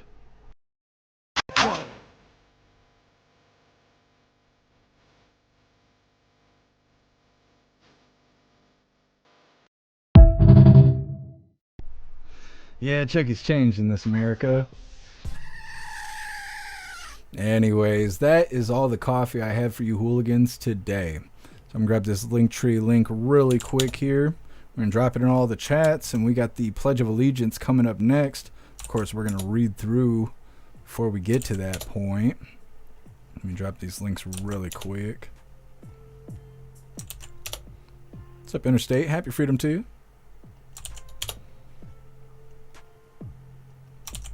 All right, hooligans. There is that Linktree link where all of my links are listed. So if you would like to make donations, join membership programs, or purchase any merch, really appreciate it. All of your guys' contributions keep us running every day except for Sunday, because we've got to have a day to recharge those batteries. Definitely go join Discord. Discord is our free hooligan community. It's the best way to be notified every single time we go live. The hooligans are there keeping the conversation going 24/7, and we have 2 news boards to keep you up to date with everything going on around the world. So definitely go join Discord. If you're feeling real saucy, go join jeffmaclive.com.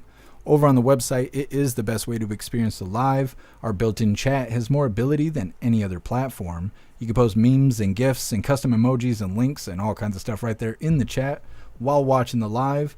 You will also have access to Hooligans Alley. You'll have access to the forums. You'll have access to the arcade. You will have access to our advanced messaging system with the built-in group chats that gives you the ability to text each other, call each other, video call each other, group texting, group calling, group video calling, and more. jeffmaclive.com is the place to be and the home of the hooligans. So definitely go get yourself a membership. Like I said, we're going to read through really quick, and we got the Pledge of Allegiance coming up next. Hey, thank you for being here, Hair Juicer. Thank you, Breeze by You. Russell Chucky's got a blade. Yeah, things have changed. Zero, Chucky's gone rogue. I'm thinking so. It's so funny that they pulled that video down, but somebody else reposted it. Can't believe it. Ban the damn funny video before I could show it.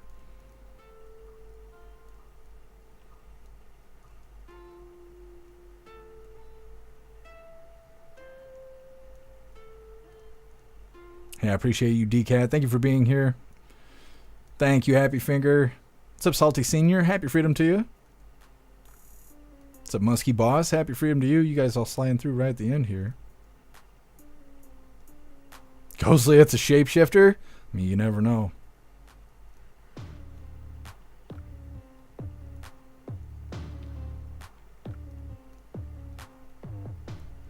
Patriot Dad. I have a switchblade comb I ordered from a comic book when I was a kid. That's badass.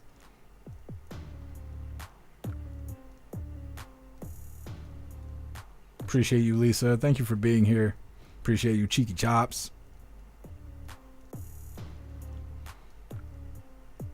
Heavy Mag, a butterfly knife? Yeah, I think they're called balisongs. In most states, they're illegal to carry, but usually you can have them for novelty purposes. You just can't carry them on you outside the house. Thank you, Sage Pup. All right, hooligans. It's that time once again. Please join me for the Pledge of Allegiance. I pledge allegiance to the flag of the United States of America and to the republic for which it stands, one nation, under God, indivisible, with liberty and justice for all. All right. We're going to get these beats rolling again. We're going to read through really quick, make sure no hooligans are left behind, but we are wrapping this up. We'll be live again tomorrow at 3 p.m. Eastern Time for the very next Coffee with Hooligans. We will also keep an eye out for Caroline Leavitt in case there is a press briefing tomorrow. We'll also be looking for President Trump being live for whatever reason, so definitely look forward to that. If you're new here, please subscribe or follow or whatever the platform requires for you to stick with us. And like I said, go join Discord and go join the website. That way you can be notified every time we go live. Me too, Salty Ragu. What's up, Nana? Happy freedom to you. Play ball. That's right. Appreciate you, Turtle Mom. Thank you for being here with us. Thank you, MU. Appreciate you, Rich. Thank you, Cruz. Thank you, Tony Rich. Thank you, Cinderella. I hope you have a great night as well.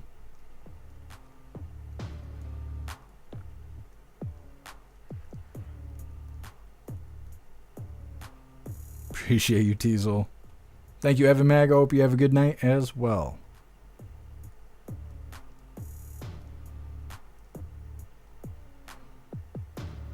Weird, Zero. It doesn't say that on my end.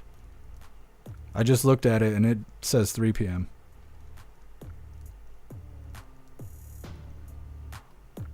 Thank you, Ghostly. Thank you, Viola. You stay warm as well and have a good night.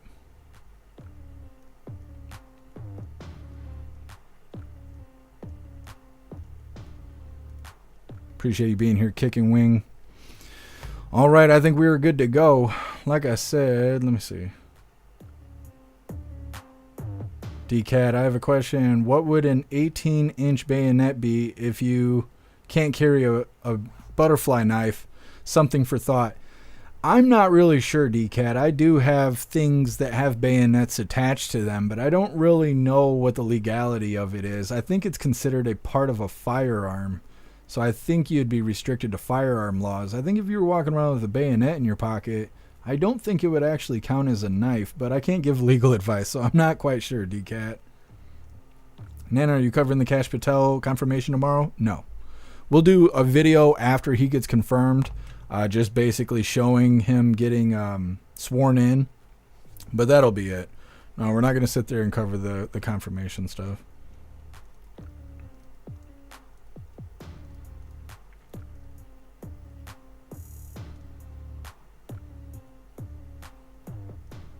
Oh, Zero. Yeah, and I might have changed it yesterday after the live. But thank you for letting me know, Zero. All right, Hooligans, we're good to go. Like I said, we are going to be live again tomorrow, 3 p.m. Eastern time for the very next Coffee with Hooligans. We'll be watching for White House lives with Caroline Leavitt, the press briefings, or if President Trump's going to go live, executive orders or giving speeches or high fives to Elon, like whatever. If he goes live, we'll go live. Let's see. Plastic Quack, is that your bayonet in your pocket? You just happy to see me. That sounds American as hell. Anyways, you Hooligans have a fantastic night. Be safe out there. Drive safe if you have to leave the house. I don't recommend leaving the house. It's cold outside and there's people out there and people kind of suck. But either way, have a fantastic night and make your way back to us tomorrow for more Coffee with Hooligans. Huge shout out to everyone that made donations, joined the membership programs, or purchased any merch. I really appreciate all of you Hooligans. And I wouldn't be able to do any of this if it wasn't for you. So thank you so much for all your support, and I'll see you on the next live. Until then, stand tall, shine bright, and that's a wrap.